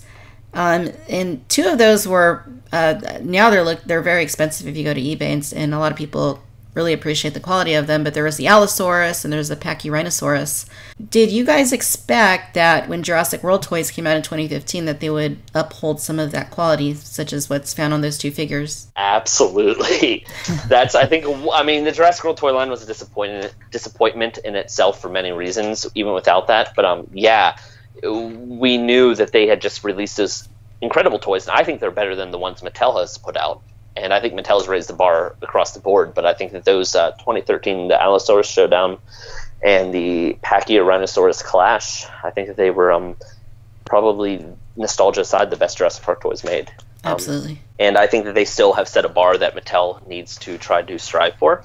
Yeah, no, I really, especially knowing how many sculpts, they didn't just sculpt the known Carnotaurus and Stegosaurus. I mean, there were smaller ones like Styracosaurus. There was an Ankylosaurid. I think there was there were quite a few. I mean, it was a full assortment. So there were like the medium-sized dinosaurs, which those were part of. There were smaller dinosaurs. There were large dinosaurs. It was going to be a really robust line. And apparently the level of detail and quality and articulation across the board was for that. So my immediate assumption was like, well, they have those sculpts ready. They'll release them for Jurassic World and then, release similar toys alongside them. But no, that didn't happen. Apparently there was a feathered velociraptor as well, which would have been very interesting to see in a toy line. Definitely. So now here in 2018, we're 25 years removed from the original film and the original toy line. And as we've discussed throughout this episode, the toys have come a long way. There's been ups, there's been downs, there's been really low downs. But now with Mattel in charge and putting out all this product, putting out a toy line like they just don't do anymore these days with most movies. Yeah. Very robust, very full of all sorts of different price points, and very fair price points, I might add. What has your guys' overall impression been with what Mattel's been doing? I know we're all fans of what they've been doing, but more specifically, what is it about this current line that's been speaking to you as a collector and fan of the franchise and the toys? Good question. I personally, I like looking at how things are made. And what I appreciate with Mattel's line is probably it wouldn't have been made unless it was made right now. Because 3D printing has probably enabled half of these sculpts to be as nice as they are and as miniature as they are. I don't think we would have got a line like this, say, 5 years ago, which, is Jurassic World.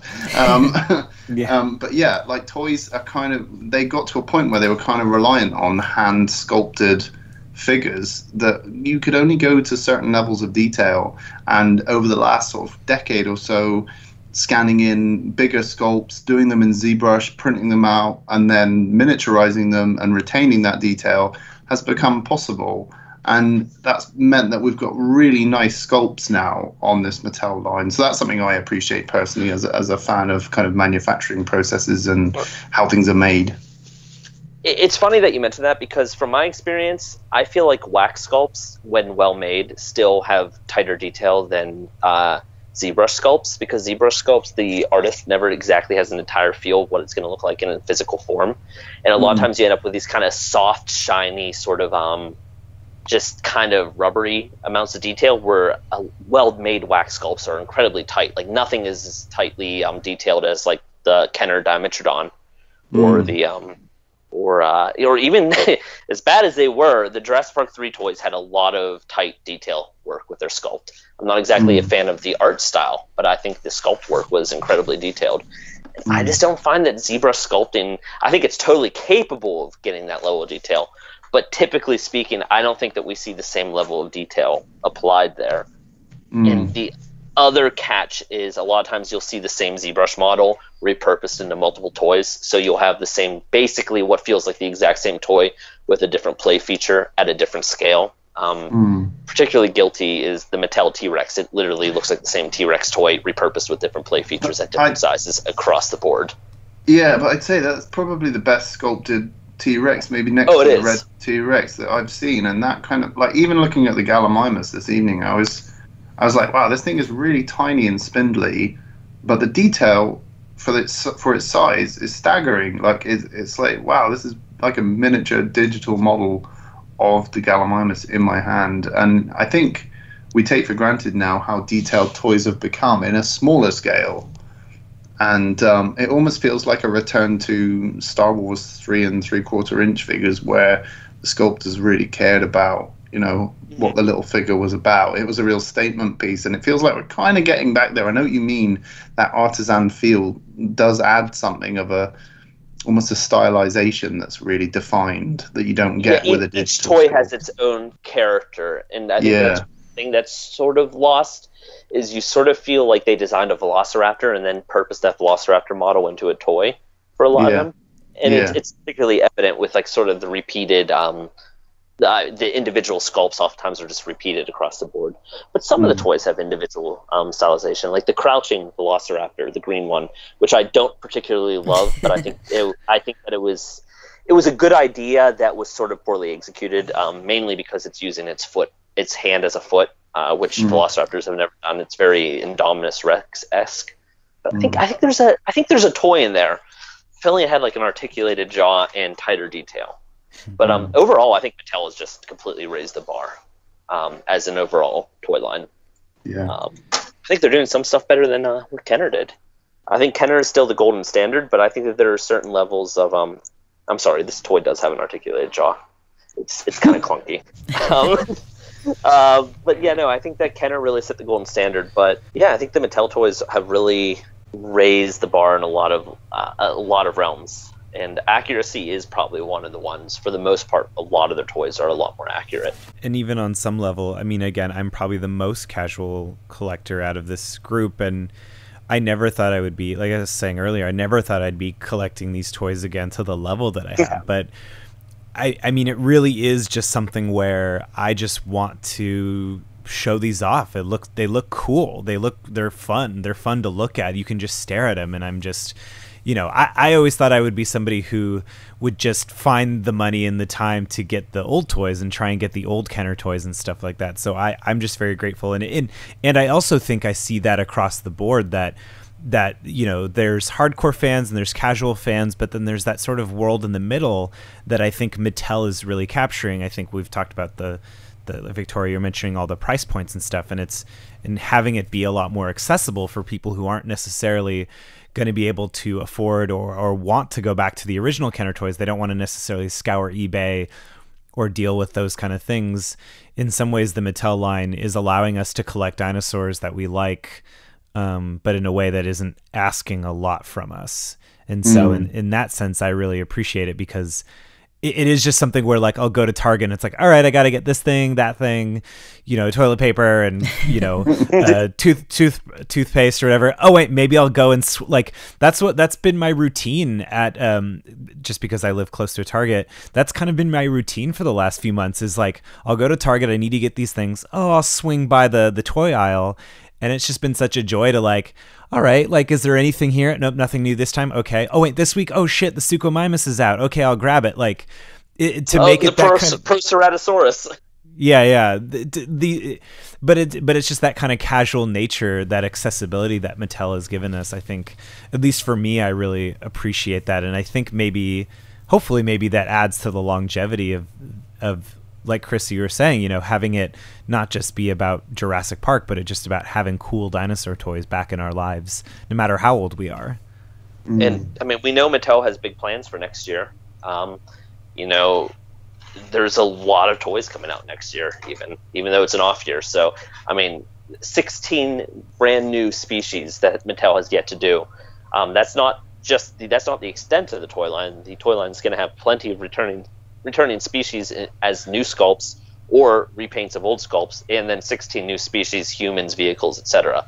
It's going to be an incredibly robust toy line next year, and that's exciting on its own. Knowing Brachiosaurus, Yes, Brachiosaurus toy. So yeah, I'm very excited to see what they do. I'm excited to see what they're doing with play patterns. I think the one play pattern they completely missed was contain. I think that they missed the idea of capture and contain the dinosaurs. So I think that there should have been a play pattern that allowed you to capture the dinosaurs and then contain them in some sort of gear, and then have the dinosaurs kind of break free and escape, break out and escape. I think I would love to see that play pattern carried forward for imaginative play, capture gear or something similar. Right. But yeah, I think that's probably the one thing that Mattel missed the ball on that I think they could probably do. And diversifying their play patterns, bring electronic toys into different scales, so it's not always going to be the big Roarvor that's only electronic. I would love an electronic Velociraptor. It is interesting how they didn't try to integrate more of that capture gear sort of element, because it's a pretty pivotal part of the movie. Even though we don't see it all that much, it is going on in the background. It's still a big theme of the movie. It's a very big theme. Capturing the dinosaurs and then the dinosaurs breaking free is a very big theme of the movie, and I was very surprised that they didn't bring that forward. As well as hatchlings. I would like to see more hatchlings of dinosaurs, because then you can introduce more play patterns in terms of dinosaurs protecting their young people capturing the young dinosaurs, other dinosaurs trying to eat the young dinosaurs. It just kind of diversifies the portfolio of animals within different scales, and you can make these family units, you know, Triceratops, adult Triceratops, juvenile Triceratops, baby. You know, we do have Baby Blue, but that's the only hatchling. I'd like to see that expanded upon, not just with character dinosaurs. And if I had one other thing with the Mattel toy line, my only worry is some of the non-film dinosaurs. Some of their sculpts and paint jobs have been a little bit cartoony. Their art style has not matched up to the other toys. Like the Min-Me? So, like the Min-Me, like the Proceratosaurus, which looks like a hatchling that's been plus-sized with articulation. Like the Suchomimus, which looks like a holdover from the Chaos Effect toy line. Like, it's beautiful. It's very well sculpted, but its art style, I would never expect to see that dinosaur in a Jurassic Park film. It is. Don't get me wrong. There's some great artistry done on it. Oh, yeah. It would be insane. The Spinosaurus is a bit kaiju looking, very muscular, kind of squat and stumpy, with these big T-Rex-like teeth rather than these...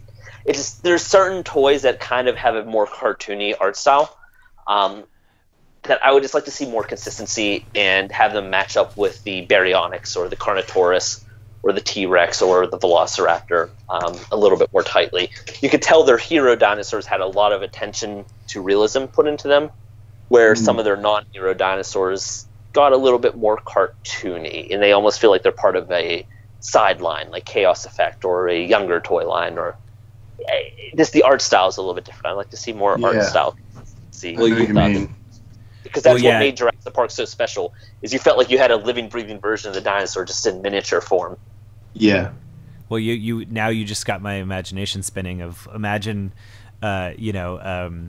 Grant and Eric and the whole family turning around when the ringtone is ringing, and it's just an electric neon blue yellow Suchomimus. Suchomimus with fish fins on its back and on its tail, and you're like, the hell is that? Yeah, that just would be insane, but kind of hilarious at the same time. I mean, I think those are really cool designs. I don't necessarily think they fit within the realm of the films. And I think that there's totally room for toys like that, and totally room for cartoons. DreamWorks, hopefully it doesn't get canceled again. Fingers crossed. I really want that. I really want that to be an expanded universe to it.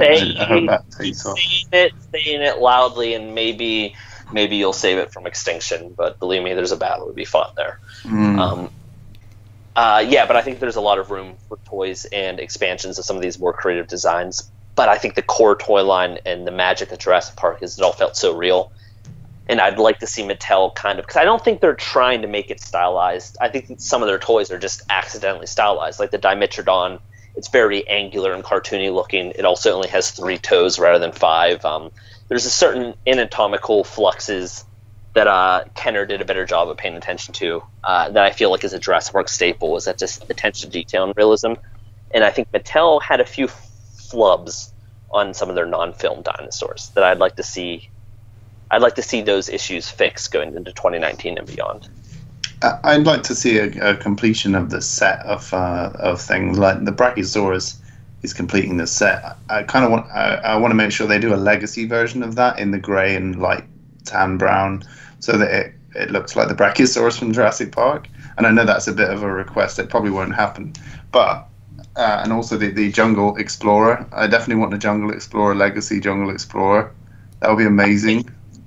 I think the classic Jurassic Park Brachiosaur is more popular, and most people assume the Jurassic World Brachiosaur is exactly the same as the Jurassic Park Brachiosaur anyhow, even though they're completely anatomically different. And someone get that different. head sculpt right. It's got to be the old school Brachiosaurus. Oh, yes. Exactly. The new one looks... I honestly convinced they sculpted it off the Papo toy. Well, that's what I'm saying. Otherwise, what they'll do is they'll blow up the Papo head and have no problem whatsoever in using Papo's sculpt, because Papo pinched the sculpt off of them in the first place and then did it badly. Exactly. And the Jurassic World Brachiosaurus looks like a knockoff Jurassic Park Brachiosaurus because it's sculpted after a knockoff Jurassic Park. It's goofy looking, and it's because it's so close that it's not different enough to be like, oh, it's a new different variation of the Brachiosaurus. Okay, cool. Like the way the Velociraptors in JP to JP3 were so different. It's like they didn't quite get it. It's like why did they scan the originals? Damn it. Well, I just got this image of Mattel scanning in the Papo Brachiosaurus, and they're like, yeah, we'll just repose this, we'll use this, blow it up, and there we go. We got the some metallic glue on the face, and that's the Brachiosaurus. Yeah, I really hope it isn't the new boxy head, and I hope it's the old round, cuddly, smiley Brachiosaurus. If they can put a smile on him, then that would be fantastic. Just that sort of cheeky smile. Funny, because I feel like the Mattel T-Rex looks a little bit more like the Jurassic Park T-Rex than the Jurassic World T-Rex does. I feel like they basically sculpted a Jurassic Park T-Rex, made it a bit skinnier to be a little bit more like the Jurassic World T-Rex, and then gave it the Jurassic World T-Rex's scars. But I feel like the Mattel team was like, yeah, nah, Jurassic Park looks better. Let's sculpt that one. And that's sort of what I get from the feeling of this. So as long as those guys kind of continue that methodology for Brachiosaurus, I'll be happy. Yeah. Definitely. Yeah. I mean, they've been doing really good job all around. There are a few things that they can tighten up a little bit. I think you've all made some really good points there. I love the Legacy line. That's my favorite thing to collect. And I've bought the core human characters multiple times over just because I love them so much. And that's what I really want to see expanded. JC mentioned the Explorer. I think that's an essential. You got to get around to doing the Explorer at some point. Yeah. More of the human characters. We know Malcolm is coming sometime. But I mean, there's so much more they could do with that, not just in terms of that Hammond. Original film. Yeah, exactly. Hammond, Tim, Lex. Edry. Yeah. I mean, there's just so many other characters they could bring into that subline. And even, if they wanted to expand into play sets, they could do like a raptor paddock sort of thing, or a containment crate, or there's so many things they could do there and expand into. But I don't know. I'm really hopeful for things like that. But then when I see things like the Spinosaurus and the way that's been handled by Target, I get a little bit fearful that those things aren't going to happen. I think the trick is to get rid of the Legacy collection in terms of its labeling as an exclusive line, and just integrate certain Legacy characters and certain Legacy dinosaurs into the core toy line without any individual distinction, so a retailer can't say, oh, this is based off Jurassic Park, we don't want it. That's not popular and new. Sure. But if the Spinosaurus is suddenly just under a Jurassic World label, they'll be like, oh, cool, look at that big new Jurassic World Spinosaurus. Like, let's buy, let's order it in bulk. There's no caution there. Mm-hmm. Yeah, I think that it's an abundance of information for these retail buyers that they don't quite understand the room temperature of the appeal of the product, and I think it's too much information. They think that it's a collector's item only. It doesn't have that mainstream appeal. So I think that's by putting the core toy line, you immediately you mitigate that, and you kind of find a compromise, because otherwise toys like the Herrerasaurus, which has no film no film representation, or the Monolithosaurus, or the Minmi or the Proceratosaurus, they wouldn't have a market at all. So Right. I think legacy items can just be very quietly and organically just shifted into the main toy line. And maybe on the back of the box there could be a mention as seen in Jurassic Park, but it's on the back. The front of it, that's just a Jurassic World Dino Rivals box art. Right. And even with like older Star Wars figures back in the early 2000s, they were all under one banner for a little while. It was just Star Wars. And then on the side of the box, there was a little banner that would say The Phantom Menace, The Empire Strikes Back. I mean, they could always do something like that. Do it like that. Yeah. I mean, it kind of breaks my heart to kind of. Well, it breaks my heart partly because I don't want to see the beautiful artwork of the legacy packaging disappear, and I don't want Jurassic World to whitewash Jurassic Park. I know there's probably some contractual thing about the fact that the new logo makes them money and the old logo doesn't, so they can't use it. But you want classic Jurassic Park stuff alongside Jurassic World, and you want it to be popular. You want there to be a voice that's saying, guys, make more of this stuff, because that's the stuff that us hardcore fans are really interested in. I think the legacy line has definitely proved that there is a huge interest in nostalgic toys over probably the newer ones. Probably the Mosasaurus is the most popular in the new stuff, and the Spinosaurus is probably more popular than that, and that's a legacy figure. So, I mean, what does that say about the legacy line? It says that you've got to prop that side up more, really. Yeah. Yeah, I definitely agree with you, and I think just representation within the core line is the best way. And I think the back of the box is probably where you can have this beautiful artwork of making it like, this is Jurassic Park, this is Jurassic Park 3, this is The Lost World. And you can recognize each film, but at the front of the box, it's just still a core Jurassic World item that kids will be drawn to, that collectors will be drawn to, that parents will be drawn to. It is kind of funny, though, that you said you like the Legacy Collection box art. I don't.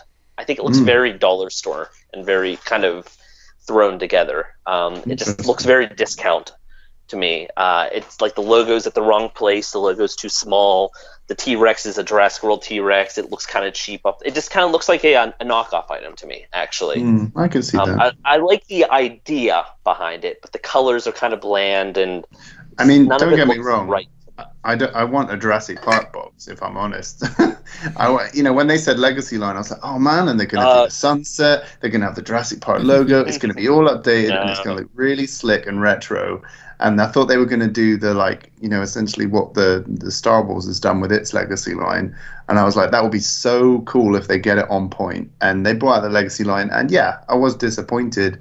But also at the same time, I've come to appreciate it in its own way. And I like the fact that it is just a Jurassic Park figure or a Jurassic Park dinosaur. And that's kind of cool to have back. But yeah, and there's lots of improvements that could be made. And I'm sure Mattel will re-release some of these figures in different boxes and all sorts. But yeah, I know what you mean. I can see what you're saying. It's a battle. It's a branding nightmare also. The transition from Jurassic Park to Jurassic World has created a brand confusion nightmare. So it's the unfortunate, it's the monster that they created that now they have to deal with. No, Mattel didn't create it. It's Universal's marketing division created it, and now they have a brand identity nightmare on their hands. And how do you solve that? And I guess keeping the Jurassic World name pretty firmly cemented, at least while this trilogy's in play, is the best way to do it. And don't ever change the name again. In the future, they either need to go back to Jurassic Park or stick with Jurassic World, but don't change it again, because otherwise it just gets more convoluted and you just have more retail confusion and more retail uncertainty and brand partner uncertainty over what elements of the brand they want to carry forward. You want it to be consistent. Star Wars is Star Wars. You don't want it to be like, oh, do I want Star Wars or do I want Star Skirmish or do I want Star Battle? Well, nobody likes Star Skirmish, but Star Battle was pretty good, even though it didn't do well at the time. Yeah, it had a really good following. It's really well astounded and it has good marketability to kids. No, you just want it to all be under the same label, and then you can find the items that people really react to emotionally or want. Absolutely. Yeah. So before we leave off, I wanted to ask you guys 2 questions. Firstly, what is the greatest Jurassic Park toy of all time, in your opinion? And what is your favorite Mattel Jurassic World toy so far? Steven? Ooh, favorite Jurassic Park toy of all time. I mean, it's weird. I think I'm gonna go with, because to me, what really felt like a one-to-one translation for me, as far as like on screen to in my hands, was the Lost World Parasaurolophus, and that still is it. You know, as far as toys go from my childhood that I'm holding on to, and I'm, you know, what I choose to bring with me when I went to college or when I first moved to LA. The Lost World Parasaurolophus was the one that I was always like, I'm gonna bring this with me everywhere. I think that's my favorite. That's my favorite Jurassic Park toy overall. And then as far as the Mattel line goes, I think the Mosasaurus is just so cool. It's just this huge thing. You think you could almost like float it in a bath if you wanted, and it feels like kind of a cheeky art piece or something like that. You could just throw that like over the mantle, or something like that, and it would just kind of be this cool conversation starter almost. So I think it's my favorite Jurassic Park toy, and then my favorite of the Mattel line so far. Very cool. Great choices. Thank you. Chris? Jurassic Park, I think the Red Rex, particularly just because of its nostalgic value. I had always carried that around as a kid. It was sort of my replacement as a pet in a way, because I couldn't have a dog. I don't know. I just really emotionally and imaginatively connected with that toy, the real feel skin, the size of it, the playability. I just think the Red Rex for Jurassic Park really is just kind of my favorite. It's such a kind of centerpiece of the toy line. And then it's funny, I mentioned this before, and I think that there are cooler toys in terms of play patterns, but something about the Metriacanthosaurus toy that Mattel did just really connects with me. I think it's because it's new, it's something I've never seen before, so it's fully owned and in ownership of its own identity through the toy line. But to me, it just feels wholly Jurassic Park. The colors, the sculpt, the detail, the sounds, the posability, just something about it just feels like a perfect Jurassic Park toy. Nice. Even though you don't recognize it from the films, you look at that and go, yeah, that is a Jurassic Park toy. And I don't know, it connects with me. Yeah, it's an interesting toy. It kind of reminds me a bit of the troll from Cat's Eye, a little bit. And JC, what about yourself? Well, seeing as the Red Rex is taken, that probably would have been my first choice for Jurassic Park as well. I have a bit of an attachment, a bit like Stephen. I have an attachment to the Triceratops from the first Jurassic Park line, and I know the sculpt hasn't held up that well, but it was simply because it was like a tank of a dinosaur toy. I hadn't really seen dinosaur toys that were like bigger than I could get my hand round at that point. And when I saw the Triceratops in the commercial, I think they showed it like rubbing against, kind of headbutting the Jeep Wrangler. And that imagery has always stayed with me. The Jeep Wrangler, Tim being out on the little side bit with the snare, and then the Triceratops coming in and it being huge. And that imagery has always stuck with me. The fact that the dinosaur toys with Jurassic Park were just so big and so cool. And then the fact that it's got the real feel skin, again, like the Tyrannosaurus Rex. So yeah, I've got a real attachment to the Triceratops, just because that's kind of like the first one I latched my eyes on. In terms of the Mattel line, it's kind of halfway split between some of the new Legacy stuff. It's split between the Legacy stuff, and I think is it Suchomimus, the blue one? Yeah. The bright blue Suchomimus? Maybe I'm getting it wrong. Is it? I'm just going to check. But I think that one, in terms of just design, as just a standalone dinosaur figure, which I quite often just judge things as, that Suchomimus is just gorgeous. Just a lovely complementary color, simple, feels like a vintage Jurassic Park toy. Like, that looks like it comes from 1993. Obviously, it's much better than something they could make in 1993. And, well, I don't know, maybe not. But it just looks the part, I'd say. So that Suchomimus is probably my new favorite Mattel piece. And again, like Steven says, it looks like an art piece. You could put the Suchomimus on your shelf and it looks just nice on its own. It doesn't have to be attached to Jurassic World or anything. And I quite like it's got like webbed frill going along its back. It's got like a sort of aquatic look to it. Yeah, I just love it. I think that's just a really cool looking dinosaur. I don't own it. I should probably get one now that I've gushed about it so much. But yeah, that's the one that I thought when I saw it online. I was like, wow, that's impressive. Good work, guys. That's a nice dinosaur figure. Yeah, very cool. I love the Suchomimus. I know some people say, it seems like you either love it or you don't, and I kind of actually love it. I'm definitely in the other camp, I won't lie. It looks, I think it was Ted Brothers that said it looks like a seahorse had offspring with a dragon. Yes. That's what resulted.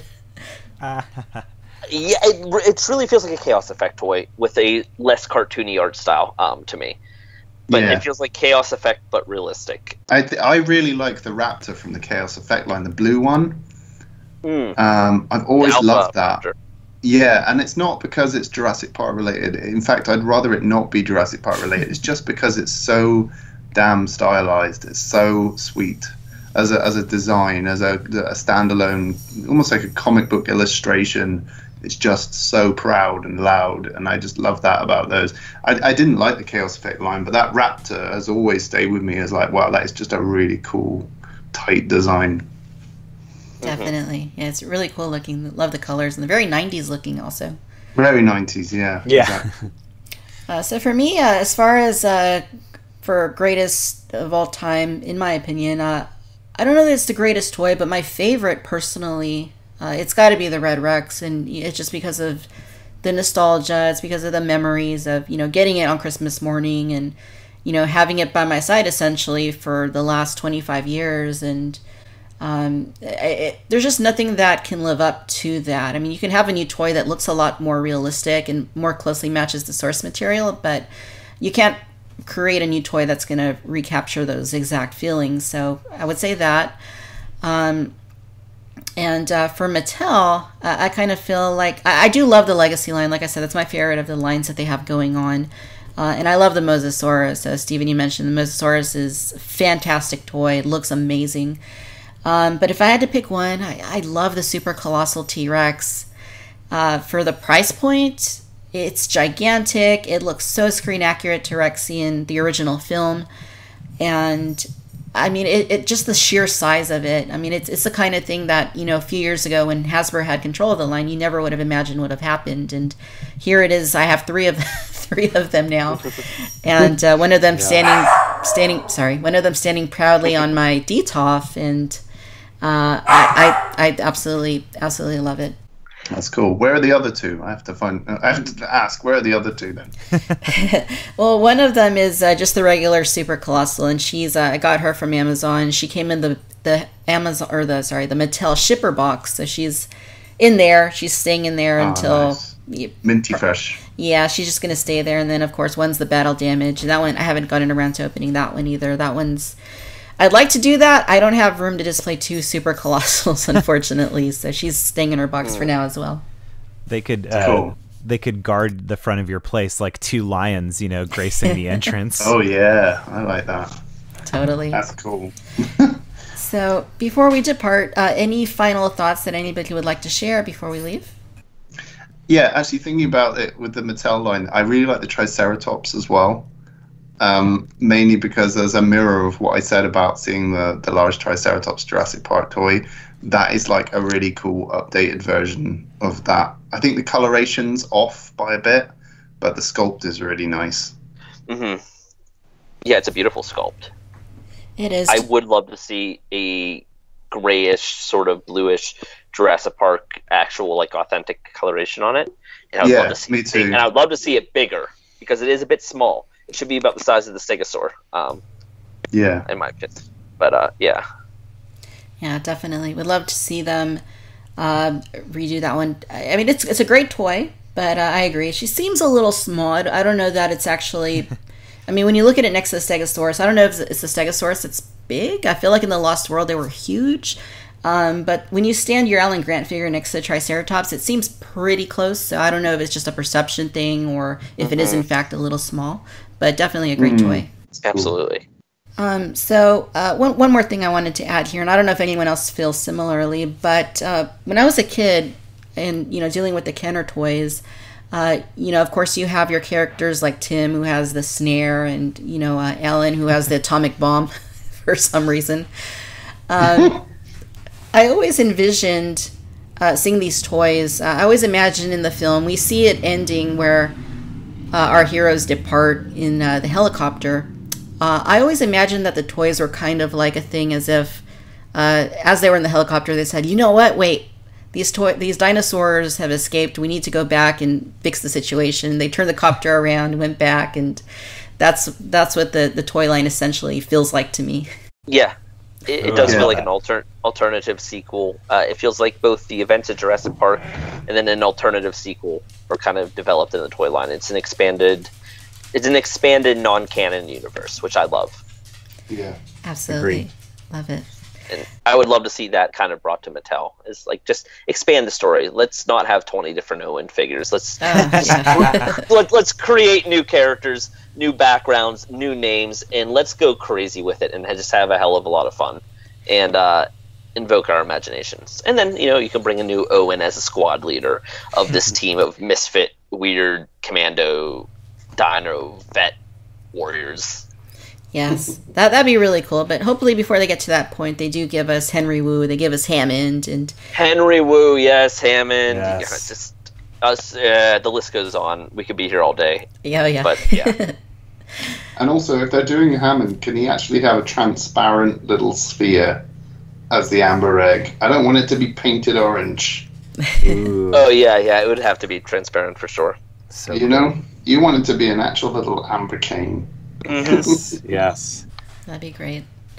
Well, guys, it has been a fabulous chat. Before we part here, can each of you tell our listeners where they can go to follow your great work on the interwebs? Thank you again, Victoria, so much for having me, having all of us. This was so much fun. I'm gonna go play with my toys right now after this. So you can always listen to See Jurassic Right on wherever you listen to podcasts. It's See Jurassic Right or SJR Pod on social media, Twitter and Instagram. And then you can always follow me at Stephen Ray Morris on all the things. And yeah, it's a fun show for just sharing your memories and kind of how our childhood brains have processed our favorite movie of all time into adulthood. So awesome. That's it.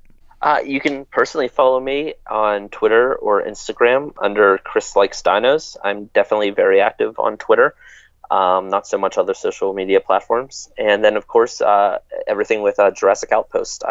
JurassicOutpost.com and all of the Jurassic Outpost social channels. Quite a bit of the postings, social postings and so on, are from myself. And there is occasionally a podcast. I think it might get back into motion. It just kind of died out because none of us really liked Fallen Kingdom, and nobody wanted to really talk about something they didn't like. So it's gone into a hiatus, and I think it'll come back. But there are many ways to play. But no, you can find me all over the place, sort of like the crew from The Lost World in the boat. Yeah. Very cool. You can find me on the Jurassic Collectables YouTube page. It's Collectables with an A. Apparently that is an authentic spelling. Yeah, there's two ways to spell it. Yeah. Who knew? I was lucky there. It could have been a misspelling. And Twitter, Facebook as well. I'm quite mouthy on Twitter, so please forgive me if I'm spouting hate at Jurassic World. Don't take it personally. It's just because I like Jurassic Park a lot more. So you'll find me all over the place. Awesome. Well, again, thanks so much, guys. This has been a blast, and I'll have to get each one of you back on the show again sometime. Would love that. Thank you for having us. I'd love to. Yeah, thank you. It was a lot of fun. All right, thanks, guys. Thanks. Take care. Thank you. Thanks.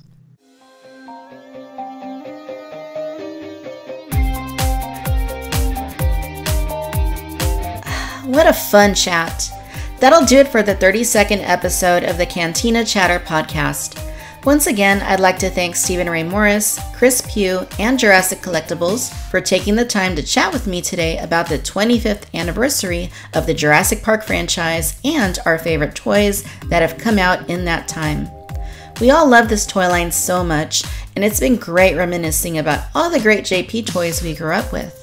Here's hoping that the wonderful work Mattel is doing carries forward for a very long time to come. Be sure to check out Steven over at the See Jurassic Right podcast. Look up Chris on Jurassic Outpost, and hit up JC over on YouTube on the Jurassic Collectables channel. I will place links in the show notes. As always, Victoria's Cantina is a labor of love. It produces YouTube videos, the show you're listening to now, the Cantina Chatter Podcast, the Discoveryland Podcast, and a variety of toy news and photography throughout social media. For as little as $1 a month, you can gain exclusive access to Victoria's Cantina through Patreon. This includes exclusive YouTube toy reviews, access to a private Twitter account, giveaways, and much more. If you can't become a patron, no problem. You can help out Cantina Chatter by leaving a 5-star review on Apple Podcasts. It only takes a minute or two, and this will help to increase the show's visibility.